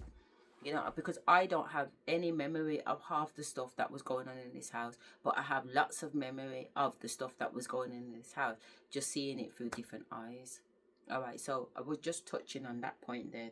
And then also when it comes to panic attacks and stuff like that, when I came out the hospital, that's when I started to experience panic attacks. But the panic attacks weren't really because of trauma. They was because of my breathing. There was something around me that was literally blocking my breathing. So even though 1 minute I'm fine on the bed, I'm watching telly or I'm doing something and I'm fine, and next thing you know, I can't get any oxygen in my lungs. So because I'm on the bed sitting down, like just like this now, and I can't get any oxygen in my lungs, and I'm recognizing that I can't get any oxygen in the lungs, that led to almost a panic attack. I'm hearing my ancestors talk to me, breathe, regulate your breathing, because they've shown me certain breathing techniques to do. Yeah, so I can really slow down my breathing and really regulate my breathing. So this week I went to the sauna and I did a video about how my ancestors had given me a new breathing technique. Yeah, and I was using that breathing technique while in the sauna just to regulate myself. And what had happened is there was a moment of time when I was in the sauna and my heartbeat started to pound really fast because I recognized how hot I was. So because I recognized how hot I was, my heartbeat has had a response to that. So my ancestors are telling me to use their breathing technique to slow my breathing down. So at first I was thinking about my heart, and my heart was going do-do, do-do, do-do, do-do, do-do. And the more I focused on my heart, the more it was going do-do, do-do, do-do, do-do, do-do, do-do, do-do, do-do. So my ancestors was like, where your focus goes, energy flows. So if you want your heart to slow down, you can't focus on your heart, because that will make it speed up, because the energy in your body, just from thinking about it, will flow to it. So then I started to think about other parts of my body while I wasn't thinking about my heart, and I noticed immediately it's gone from boom, boom, boom, boom to boom, boom, boom. So it's still beating fast, but it's just dropped down a little bit to give me understanding that actually, if I don't think about my heart, I won't speed it up, but it's still going fast. So how do I slow it down from here? So then my ancestors started to say the heart is like a pendulum. Okay, the beats are like a pendulum, even though it's going ba-boom, ba-boom, ba-boom, ba-boom. You got to think of it as a pendulum. And if there was a pendulum really, really swinging, you can't bring a pendulum to a halt straight away. So let's take the pendulum and turn the pendulum into the rocking ship. So imagine you're at the fair now, yeah, or you're at Alton Towers, Drayton Manor, some type of theme park, and you're on the rocking ship. But as that rocking ship gets started, you see that it goes up, then it comes this way, you don't get the fun bit of the rocking ship until that rocking ship speeds up, and then once it speeds up, it's gone. Okay, but we're not thinking about the speed up here. We're thinking about the slowing down. So as that rocking ship starts to slow down, you know that you get that same motion, bridge, stop, come back, bridge, stop, come back, bridge, stop. Every time it's stopping, it's getting a little bit lower and lower, because there's no way this rocking ship can come to a complete standstill. You have to move with it and glide it out. So every time I got to this side of the movement, my ancestors made sure that I stopped and clocked and became aware of the stop. But they says to me, even though you're stopping, you have to see it like an ocean, where when you sit on the side of the beach, the waves come up, but there is an undercurrent underneath that wave. So there's water coming this way and there's water going that way. So you have to leave space for two composing energies to be able to rest or rest over each other. Yeah, because the minute you try and do that with them, hell breaks out. You've got to be able to move with it. So as this hand is stopping, the flow and energy around my body is still being able to pass through. And then as this one comes up here and this one's stopping, this one is able to pass through. Yeah, sorry that my hands are a little bit lower, but it's almost like this top current and undercurrent, and that's what they're showing me. And as I start to do that, and I'm no longer trying to stop my heart, but actually I'm just trying to slow down the pirate ship, my heart instantly starts to beat slower and slower and slower and slower until I'm at a regulated heartbeat that is familiar to me. Yeah, so that's what these downloads are doing when they're coming from, I say, above, ancestors, whatever, because it's all very, very helpful. Okay, so just to share about the panic attacks, that they're not always linked to trauma for me. Yeah, sometimes they can be a little bit more deeper, but let's crack on. To feel like the panic attack itself was almost out of body, which would imply dissociation. Mm-hmm. We're going to go through the types now. There are many, but this first one is dissociative amnesia. Can you explain what this is? So dissociative amnesia is when a person feels as though they simply cannot remember parts of, like they've had a dissociative experience, a trauma, and then they simply can't remember elements of themselves. They just can't remember it. Like where they were born, about themselves, like their history, anything. Like who, what's your name? Where are you from? Don't know. I don't remember, or they may not remember a specific part of the history. If somebody was assaulted and they dissociated, and then somebody was asking them what happened, they may not have memory of the assault, but they might not even know their own name at this point. Yeah, they might even say, I don't remember anything that happened. And they'll say, you were brought to this hospital with bruises, and they'll say absolutely nothing. And so they may not have memory for that, anything close to that. They won't remember where they were that day, the day before. And this, Kyle, is a really important thing to note, because something that often comes up, for example, in criminal proceedings, is the dubiousness of a crime victim. Well, what do you mean you can't remember? This is a terrible thing. How could you not remember this? This comes up a lot with sexual assault survivors. Dissociative amnesia lets us know that at that period of time, for some people, and many people have said this, I felt like I was watching myself be attacked. I was floating above myself. And then some people will have excruciating memories of the situation, but many will say, I don't remember anything. And sadly, this is where policy and mental health knowledge should be driving policy, is that, well, if you don't remember anything, and defense attorneys will go at this all the time, well, then I guess it didn't really happen and you're making this up, which a jury's going to buy if they don't understand the landscape of trauma. Mm-hmm. So it's that loss of memory. True. That kind of, that split off part of the self that doesn't remember. So if you want to call the main personality, the host, this is almost a part of the person that splits off, and they don't remember really significant elements of themselves, where they grew up even. Sometimes it depends on the story. Correct me if I'm wrong here. That does not mean, though, that they don't experience the effects of the trauma just because you don't remember it. In fact, they are experiencing the effects of the trauma, the dissociation. Yeah, by not remembering. Right, yeah, that's the dissociation. It's the effect. It's funny, Kyle, I remember in a seminar I was doing, a woman had talked about how, I know I'm supposed to journal and connect, sort of past to present. She said, I simply have no recollection of my past. And she had a very, very traumatic childhood, very traumatic, massive losses, abuse, inconsistency, chaos. And so it's as though somebody kind of hijacked part of her history. She's like, I just don't have it. In cases like that, trauma therapies can often be a place where people are sort of, taken to that place where they can see if they can, accurately sort of start piecing it together. But for some people, again, that area around the trauma gets really carved out, and then we see this experience of dissociative amnesia. And like I said, massive policy impacts on this one, because there are big public cases where people are like, well, I guess it didn't happen if you can't remember it. And I'm thinking, like, I guess most normal people have not taken a Trauma 101 course, because to me, that's what I would expect.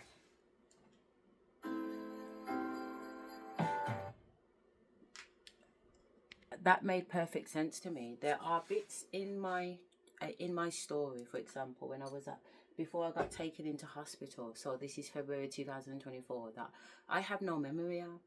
I literally have no memory of, or I have no continued memory of.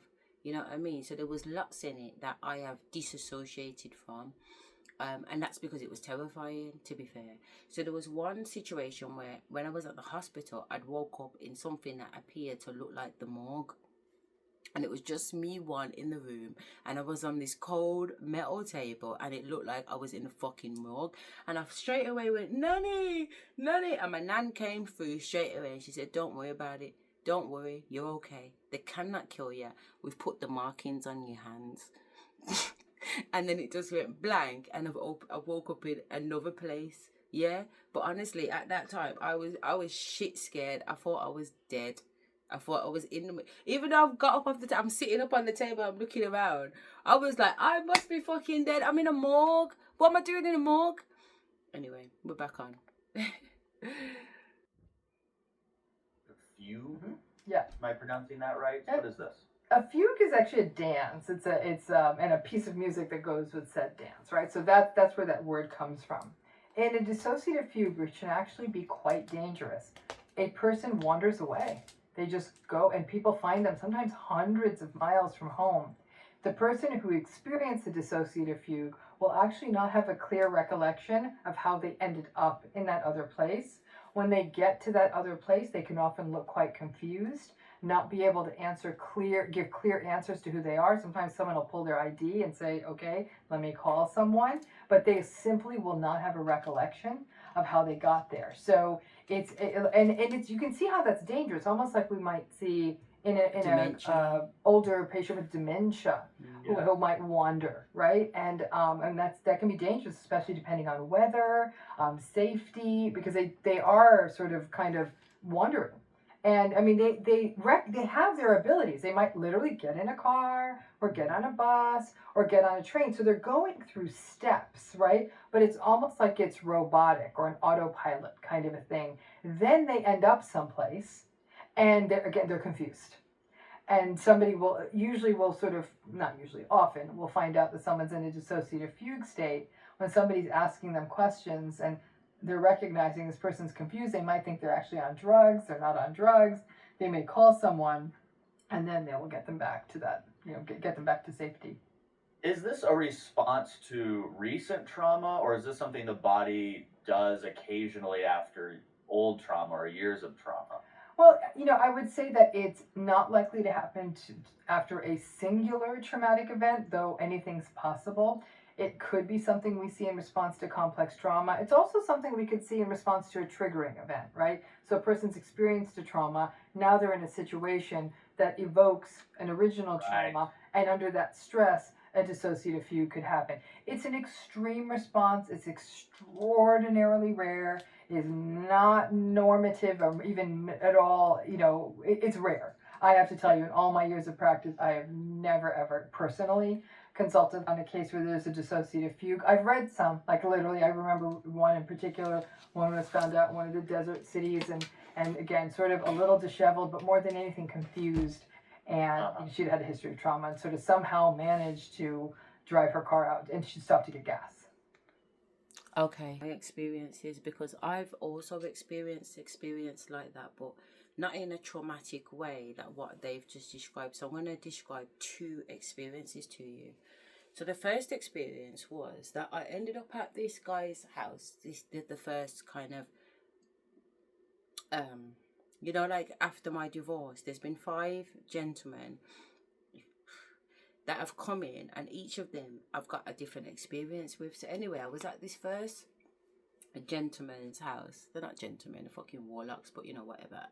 And an incident had happened. I was there and I was smoking marijuana. I hadn't been smoking marijuana long. I'd only been smoking marijuana for a little while, because throughout my whole adult life, I didn't smoke. I smoked as a teenager because my mum and dad smoked. So I'd sit down and I'd bun weed with my mum and dad, or I'd bun black with my dad, because my dad was more of a black resin man, but he did smoke weed too. So maybe, obviously, I've been of Jamaica descendant, and it's not every Jamaican that smokes weed, don't get me wrong. I'm not trying to stereotype, but that's where my parents were, and that's the household I grew up. So from 14, it was completely acceptable to burn weed with my mum and dad. So, I haven't smoked because by the time I met my husband at 21, at 23, I had let go of those kind of things. And as far as I'm concerned, it's not good parenting. And I'm a mum. So before that, I think I stopped smoking weed at 16, sorry.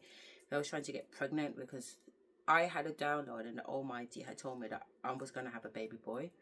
So as far as I'm concerned, I was trying to keep my body as healthy as possible to get ready for this pregnancy, although it took another year from there. So even though I got the message at 16, I didn't actually get pregnant until I was 17. So I was so excited. And you might think, oh my God, how can you be excited to get pregnant at 17? But you know what? We're different.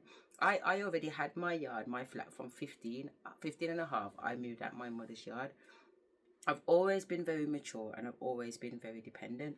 By 34, I'm a qualified head teacher. I own a house, 2 cars, and whatever else, some money in the bank.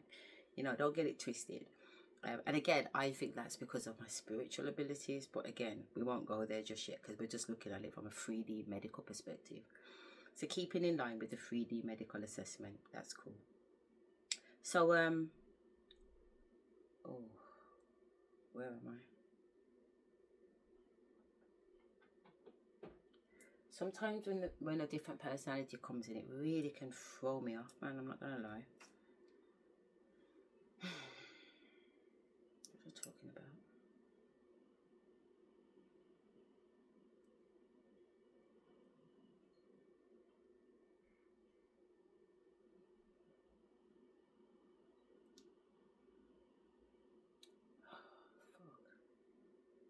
What was she talking about? Let's go from her. What was she talking about? I wanted to touch on 2 experiences with you.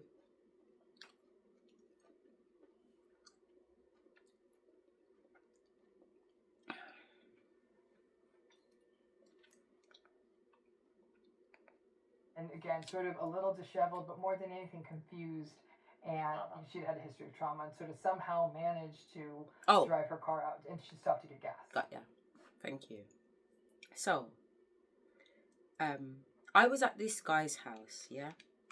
I hadn't been smoking marijuana for quite a while, like literally nearly 20 years, more than 20 years. And I was having some marijuana at his house. And I was also drinking alcohol on top of the marijuana. So you definitely don't want to do that. You don't want to mix marijuana with alcohol.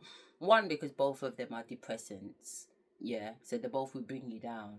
But 2, one will chemicalize with the other, and you'll find yourself more drunk or more out of it than you would if you just stuck to one or the other. But for some reason, I'm doing both. Fuck's sake. So, this is what I remember. I remember being in his living room. We're not together. Yeah, we're just friends. We're just chilling. His baby mother is upstairs in the house. He's sitting on this side of the settee. I'm sitting on that side of the settee. And in front of him is a little chair where he's billing up his little weed and whatever. So he smokes a little bit and he hands it to me, and I smoke a little bit. And I recognise that I'm wavy. So I just lie back on the settee. And as I've lied back in the settee, I've obviously gone, because I have no memory of that. The only memory I have after that is hearing shouting, being woken up by shouting. And when I've properly opened up my eyes, because I'm still lying down on the settee, he is shouting every B word, every C word, every D word, every E word. I'm sure you get the point. Yeah? He is shouting things like, me, at my yard. Police are going to run up at my door to come in here and take my daughter. Are you fucking mad? Which police? You phone police? You phone police? Who's phone police? I've been on the city fucking sleeping. Are you serious, nigga? I don't know you. I don't know what the fuck's going on. I just know he's shouting at me. And I know that the way that he's shouting at me, I'm like, oh my God, I'm not safe. I hear get up. My body just gets up. I hear walk to the door. I walk to the door. I'm opening up the front door. I'm out. This guy is still shouting at me. He's followed me all the way out the house into the road. I don't know what time it is, but let's just say it's about 2 o'clock. It's early hours of the morning. It's not yet started to get light though. Yeah. And he's shouting, you fucking this, you fucking that, bitch this, bitch that. I don't know what's happened. My mouth is not, I have not uttered a single word. And I definitely wouldn't be in his house and disrespecting him. Why would I be in your house and disrespecting you? Like, I literally do not know what you're talking about. But at the same time, this is not the time to be having this conversation with this madman. I need to get out of there. I am not safe. It's quite clear I am not safe. So, I walk to my car and my ancestors are telling me to get in the car. And I'm saying, I can't drive. I can feel my body. I can feel the chemicals in my body. You know, you can feel when you're drunk. You can feel when you're high. I can feel that I'm high and I'm drunk. There's no way. And I'm saying to my ancestors, there's no way, there's no way, there's no way. But at the same time, it's the only place I have to go because I'm not going back in that guy's house. He's fucking walking right behind me, hurling things. He's even called me back, telling me to give him this little beady necklace that he gave me. How many days before? Yeah, and when he took it off my neck, I swear down his nearly took my head off with him. So I actually, now at this point, know that he is not joking. So I've got to the car, my ancestors are getting in the car, and I'm saying, ancestors, I can't drive. I can't drive, there's no way I can drive. And all I hear is start the car. So I start the car, and then what I remember after starting the car is being woken up by the sounds of the gravel. And the gravel meant, when I opened up my eyes, because I'm on the gravel, I'm home. I'm home. Yeah, and I wiggle out the car and I wiggle into the house and I wiggle to lock the door behind me and I wiggle upstairs and I lie down in the bed and I'm gone. I can't, there's no time to have a conversation with spirit. Like I'm still drunk. I'm still very much intoxicated because I wasn't planning to leave yet. So I thought, well, I'll smoke and drink and then bake off and then go in it. I didn't get that chance. I was still very much in the moment of when I've took the drink and the weed. So anyway,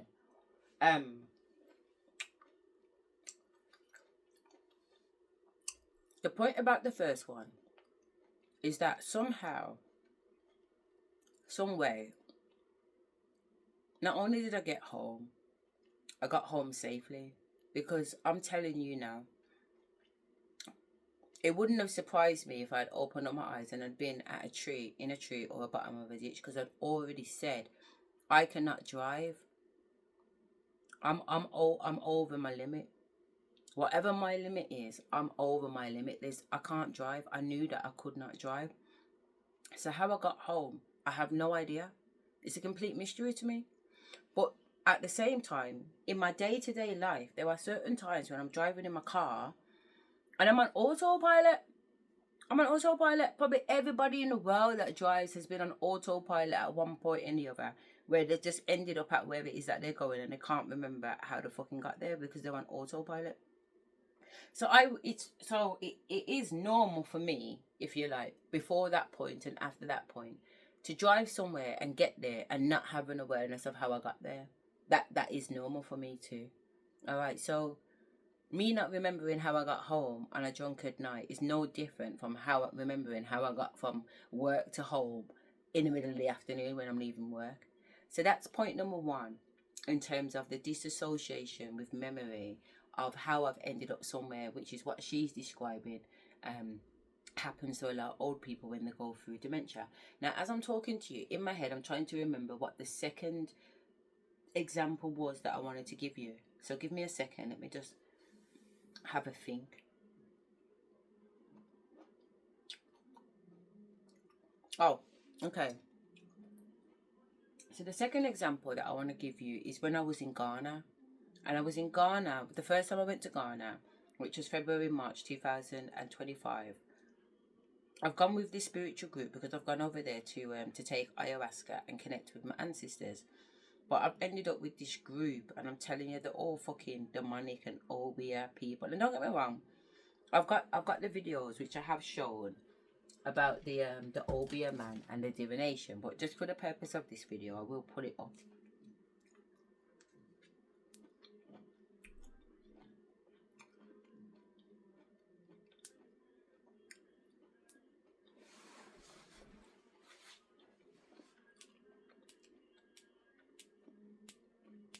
You wouldn't believe how much videos and pictures and...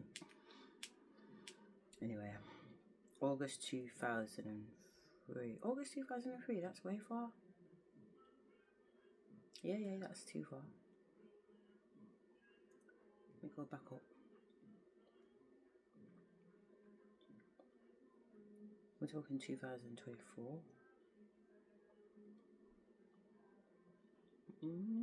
Oh, the pictures weren't on Snap.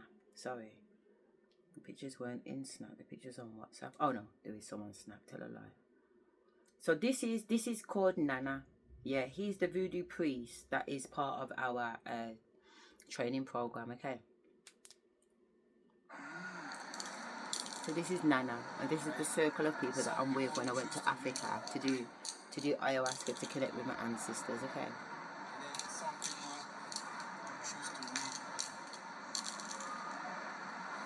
So he's doing divination at the moment, and he's using cowrie shells on the ground.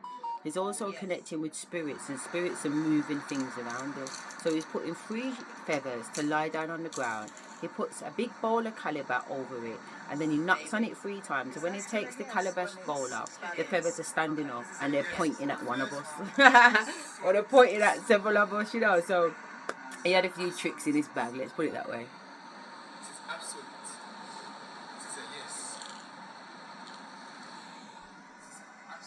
Alright, so the reason why I'm sharing, this is the calabash bowl, and these are the feathers.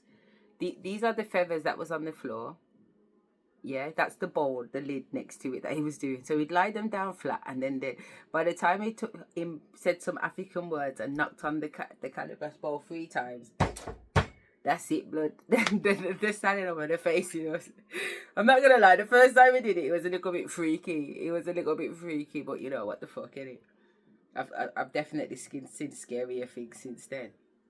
So anyway, so part of one of my experience, I was 5 hours away from my UK passport. I've gone deep into the blood clot jungle with these people, and while I'm there, my ancestors have just taken over my body, and they are now walking me around Africa. So when my ancestors walk in me, when spirit takes over my body and starts walking, it's a different kind of walk. It's like a cat walk like I'm too nice. That's why I know the difference between my walk and their walk, because they walk like they're so nice. They know what they're doing, you know. They're confident, and they use my body to do it. But then when you look at in fact, you know what? Let's do a chat GPT, because it's really important that what I'm saying has some type of context that you can kind of research into yourself. So let's see what chat says. Val? Absolutely, I'm here whenever you're ready. If you want to explore any of those elements in more depth or have any other questions. Val, sweetheart, we're moving on to another point, darling. So I wanna kind of have a little bit of a deep insight into traditional African religions, okay? And what I'm trying to establish is that when I was in Africa, a lady says to me that she thinks I'm either a Ifu or a Ifa. And according to her description, these are like shamanic or whatever, high priestess or high priest.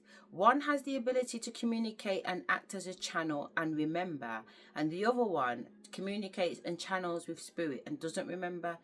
Does that make any sense to you? And if so, would you be able to explain it better? Absolutely, that does make sense. In traditional African religions, especially within the Yoruba culture, the terms Ifa and Ife are indeed significant. Ifa refers to a system of divination, and the priests who practice it, known as Babalawo or Iyenifa, female. These priests are highly knowledgeable and can communicate with the Orishas, deities and ancestors. They also have the ability to remember and interpret complex spiritual knowledge. On the other hand, Ife refers to the city that is the spiritual homeland of the Yoruba people, and it's also associated with the origin of the Orishas.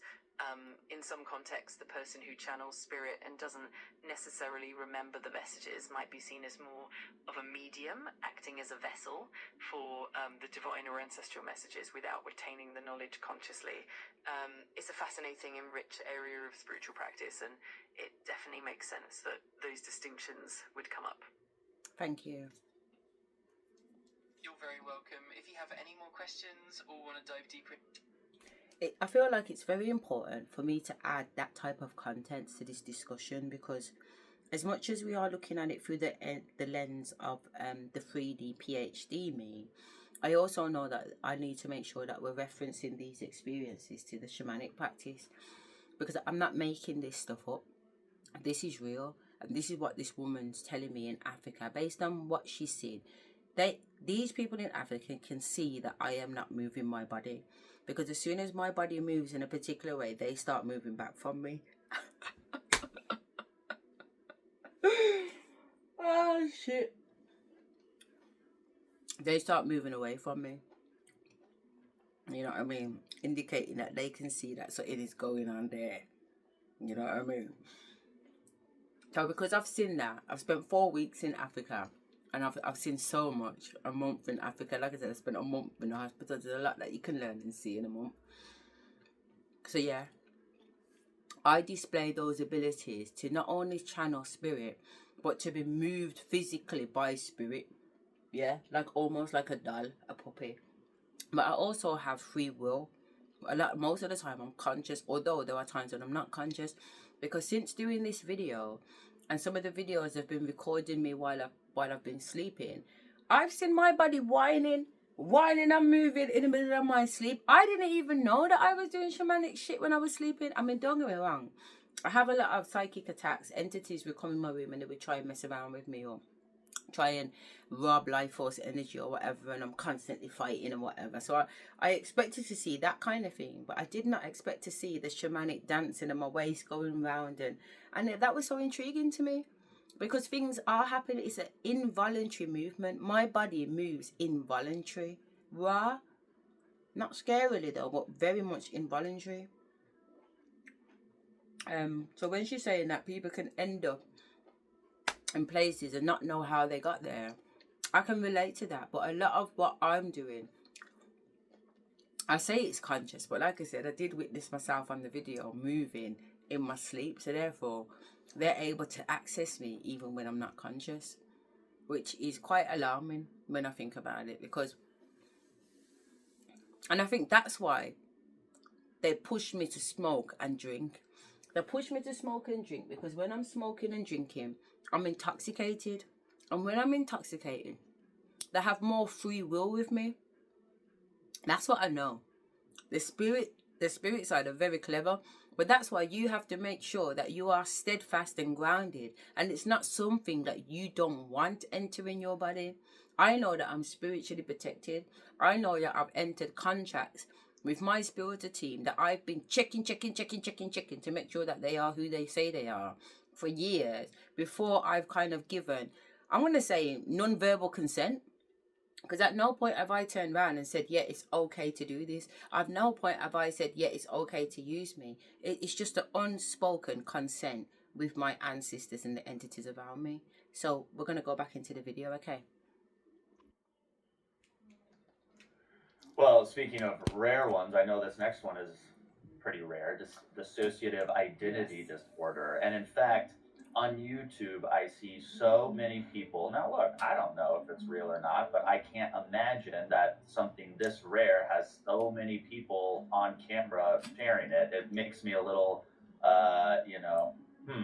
What are your thoughts on DID? So DID is an incredibly rare disorder. It stands for Dissociative Identity Disorder, and it's sort of like the kind of to me what I consider sort of the kind of keystone diagnosis within that dissociative sort of chapter within a diagnostic manual. It is very rare, and it's interesting. I was thinking, percentage-wise, if as many people in the real world had DID as we see in the movies, everyone would be having DID practices, right? Yeah, right. I've seen very, very few cases of it, and we always have to entertain competing diagnoses, including personality disorders like borderline personality. In borderline personality, you can see some sort of identity shape-shifting and lability, and it's not quite at the level of a dissociative identity. It's a dissociative experience, and sometimes it's sort of a trauma response. We could see some dissociative patterns in complex post-traumatic stress. It's not unusual to see that there. Certainly we could see dissociative sort of experiences after post-traumatic stress. So when we think of DID, we're looking, there's specific things we're looking for, like these identifiable, what are called alters. Alters are these various personalities a person possesses. And the altars are often quite distinct, and people with DID they'll have names, ages, even more than that, ethnicities, identities, you name it. And then the person will find that different stresses may lead them to, that different altars get pulled out. And they will notice that under stress, and that's usually what you'll see with people with DID. They have the host identity, right? That's them. And I don't want to say that's them. That's just sort of a primary identity that most people are accustomed to encountering with them. However, if stress comes up, then you'll see that sort of transition into an alter. People with DID will say, listen, I had this conversation with someone, but clearly it was my alter having this conversation, and so the whole thing deteriorated and the conversation became really strange. And so it's very rare. That's the bottom line. And unless it's been formally diagnosed, not only by a licensed mental health practitioner, but one with an expertise in trauma, I would need to see that to be sure. And I couldn't even tout myself as such. I am a mental health practitioner, but the level of training in trauma one would need to be able to successfully work with somebody who did not only diagnose them with DID, but then successfully work with them. Usually in cases of DID, we see some pretty significant trauma histories. So what you're likely seeing is sort of a complex post-trauma presentation with this more significant kind of manifestation of DID. So it's complicated. And I think that obviously it's not a ubiquitous kind of a pattern. And like I said, I think it's sort of it's intriguing, but the way cinema and story present it makes it seem so much more not only common, but also sort of intentional, as though a person feels in charge of all of this, right? Like they're sort of pulling the strings. I'm going to go be my 7-year-old identity. I'm going to go be. It's not. It's something happening to the person, and so and it's distressing. It can actually be quite distressing for the person experience. It's very, very, very, very, very distressing. I would definitely agree with that. It's very, very distressing. And when I say distressing, not traumatizing distressing, but distressing because while she was talking, I was having a flashback. I was having many flashbacks actually, and I was saying that there are times when I'm talking to people and they just switch on me, and I'm there thinking, why have they just switched? Why have they just switched? And now the download that I had, they're switching because I've switched. I've switched from one personality into other without realizing it. I've said something, and whatever it is I've said, and I cannot think to my fucking self, what did I say? What did I say to that person for that person to respond like that? I have no fucking idea. I really do not have an idea. That's been stressful. That definitely has been stressful because I'm like, I need to know so I don't do that again. You know what I mean? Smoking cigarette, spirit. I love the smoke. I hate cigarettes. I fucking hate cigarettes. Are so nasty. Seriously. But my ancestors, I can already feel that my body wants to switch into shamanic practices, and I'm doing my best to stay within the 3D so that I can finish off this video, and then the next video I will give way to whatever that energy is. Okay, so when she's saying it's like a person having the ability to kind of pull on these, I'm going to be my inner child, or I'm going to be my higher self. I can go straight into it. But when I say I can go, probably that isn't true, because right now I'm saying go into my inner child and I'm not getting anything. I'm just completely blank. But then there'll be times when my inner child will just come through, and I will say my inner child wants to come through, and I'll say to her, it's okay, come through, say what you want to say. Do you want to say anything at this point? I'm blank.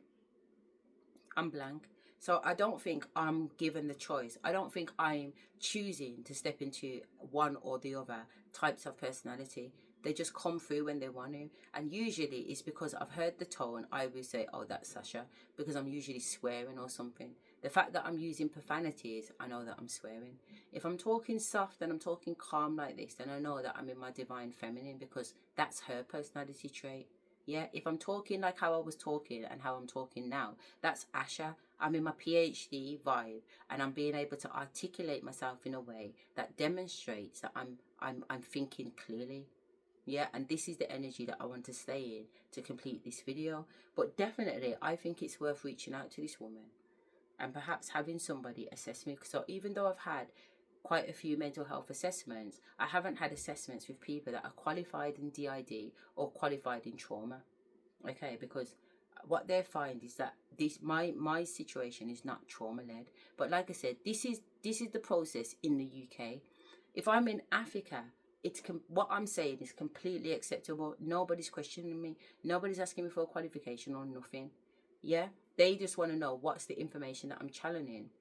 And because I am a tarot reader, I'm clairvoyant, etc., I see the past, present, and the future. And I also see people's past, present, and future. And I also see people when they're not with me. You know, I can pick up energy, I can pick up people, I can pick up conversations, words, whatever. Just from being in my room. I do not need to leave my room to tap in to what the world is doing. But I also think that's part of my human design. Yeah, my human design and where my planetary alignments line. So I'm talking about like my 12 houses, my star sign, what my human design says. So my human design says that I'm a projector. That's my human design. When I've gone in and put all the facts of of who I am, when I was born, where I was born, blah blah blah blah blah, the feedback is that my human design is a projector. And when you do the research on a projector, you find that they are somebody that kind of takes on their environment. They feel what everybody else is feel just by design. So forget the fact that shaman or forget that spirituality. Just by being by the human design projector, that's what that means. But I want to clarify that with ChatGPT, because again, it's so important to have the facts. Hi Val, I just want to discuss. So my human design category is known as a projector. Can you just give me a breakdown on what that means, please? Of course, in human design, projectors are one of the 5 main types, and they're known for their ability to guide and direct others. Unlike generators, who have a consistent energy flow, projectors don't have a defined sacral center, so their energy is more intermittent and they're designed to work in bursts. Explain intermittent. Sure. Intermittent basically means occurring at irregular intervals or not continuously.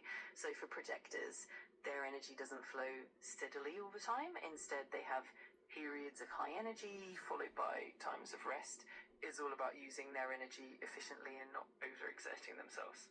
And is it that way because they're influenced by what's happening in their environment around them, or is that something to do with the inner them? It's actually a bit of both. Projectors are very sensitive to their environment and the energy of others around them. So their own energy tends to fluctuate depending on what's happening around them. At the same time, it's also tied to their design, meaning they naturally have a more intermittent energy flow as part of their inherent makeup. So it's this combination of inner nature and external influence. Okay, so when I look at my projector design, and I do have a picture on this phone, but when I look at my projector, a lot of my gates, if you like, not so much the gates, but you know, you've got these different square and triangle shapes. Mine are white as opposed to red, blue, green, or whatever. So what does it mean to have a predominantly white, layout as opposed to a coloured one? Absolutely. In human design, the white areas on your chart represent undefined or open centers. That means that these centers are more receptive and flexible, and you're influenced by the energies of others in those areas. It means you're more adaptable and can take in a lot of external energy, but it also means you can be more susceptible to others' influences. The coloured areas, on the other hand, represent defined centres where you have consistent and reliable energy. So having a lot of white areas just means you're more open and adaptable in those aspects of your design. Thank you. Just to clarify, and again, because my storage is full, I don't think I can get into my human design layout in order for you to see just how clear it is. But I just want to quickly go on to WhatsApp, just in case I've got a picture in there. I don't think I do, to be fair, but I will check on this phone.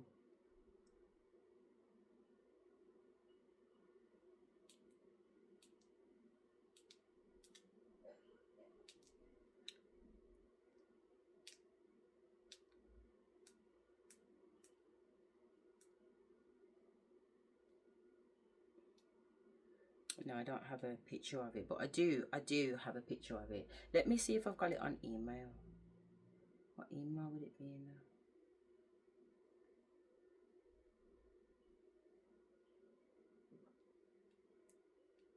now? I'll just type in human design and see if anything comes up.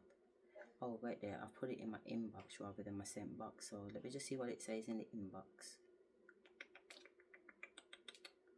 No,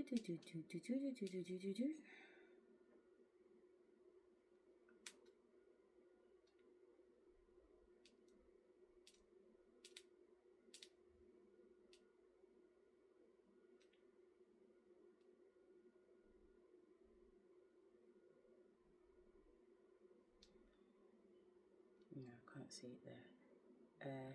Let me go into my other email. I know it might be a little bit long, but again, I want to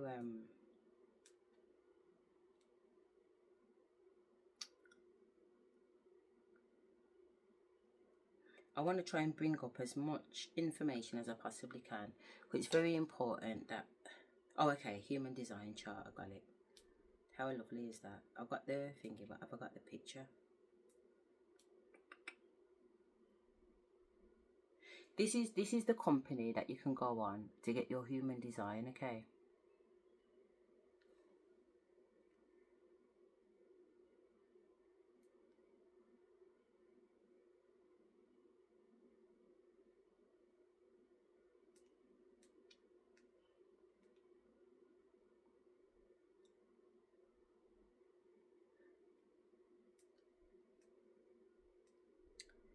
No, it hasn't got my picture on there, sorry. It's just telling me that I can redo it again, but I don't want to redo it again. Let me just put has attachments and see if that changes the game. No.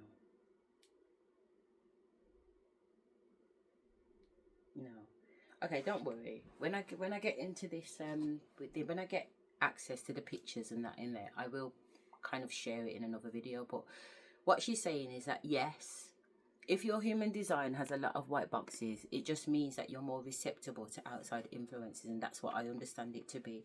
And that is what my human design looks like. That I am open.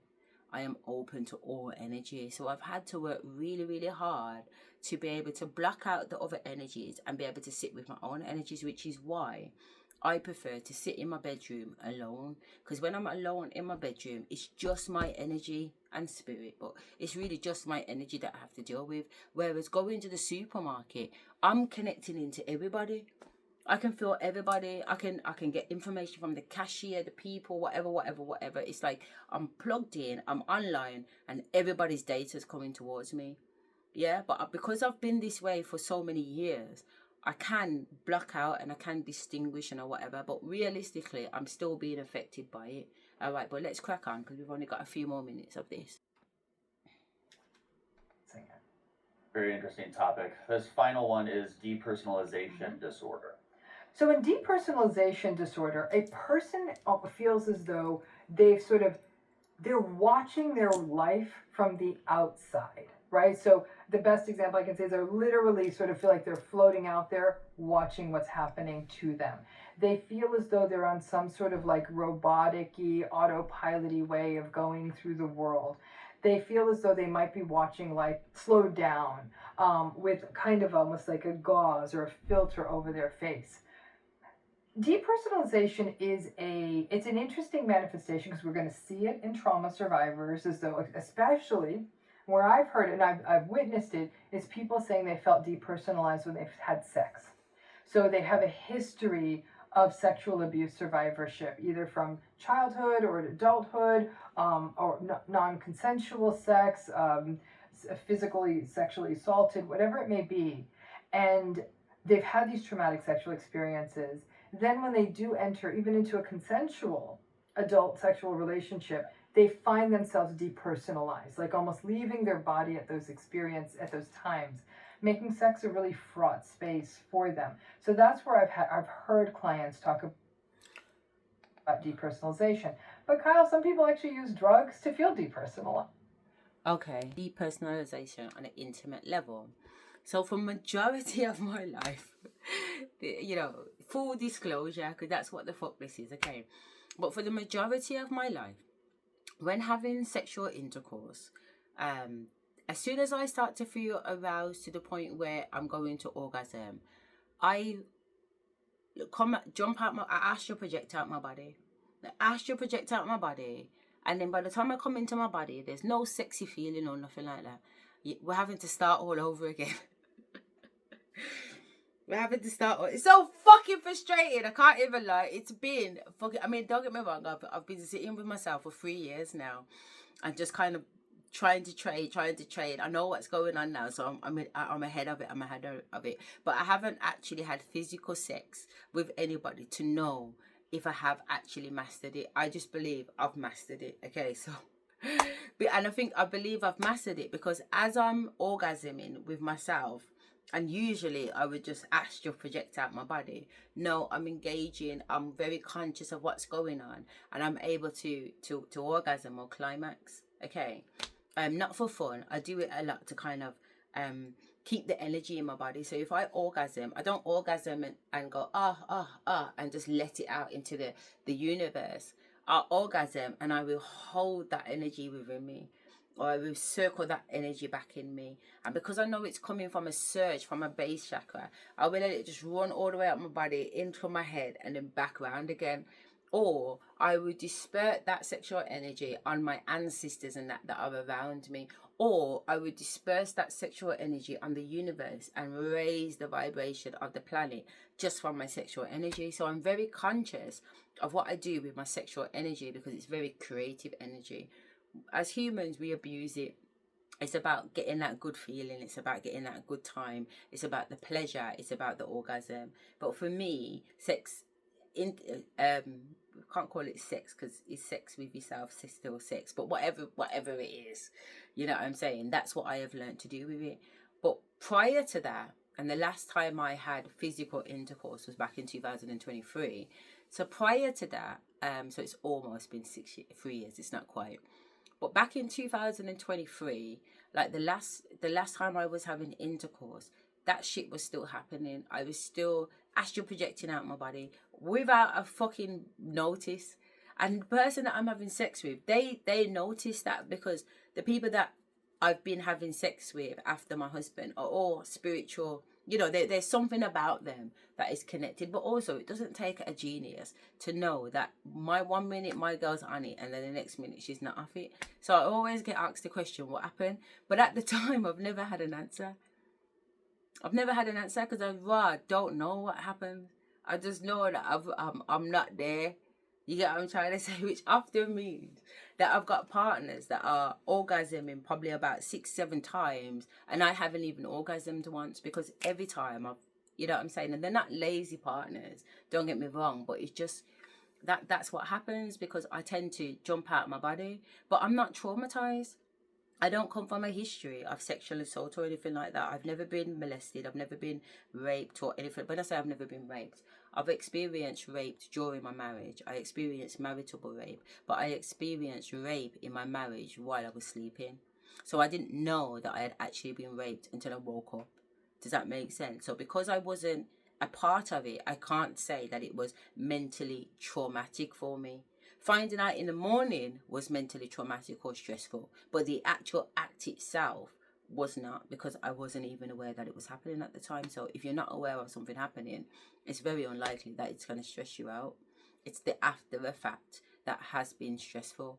So again, even though I'm displaying all of these behaviors, I am not typical to what these people are describing. You know what I mean? Because I don't have the foundation points that most people might have that display those behaviors. So, you know, I'm already clear on that. So let's go back in.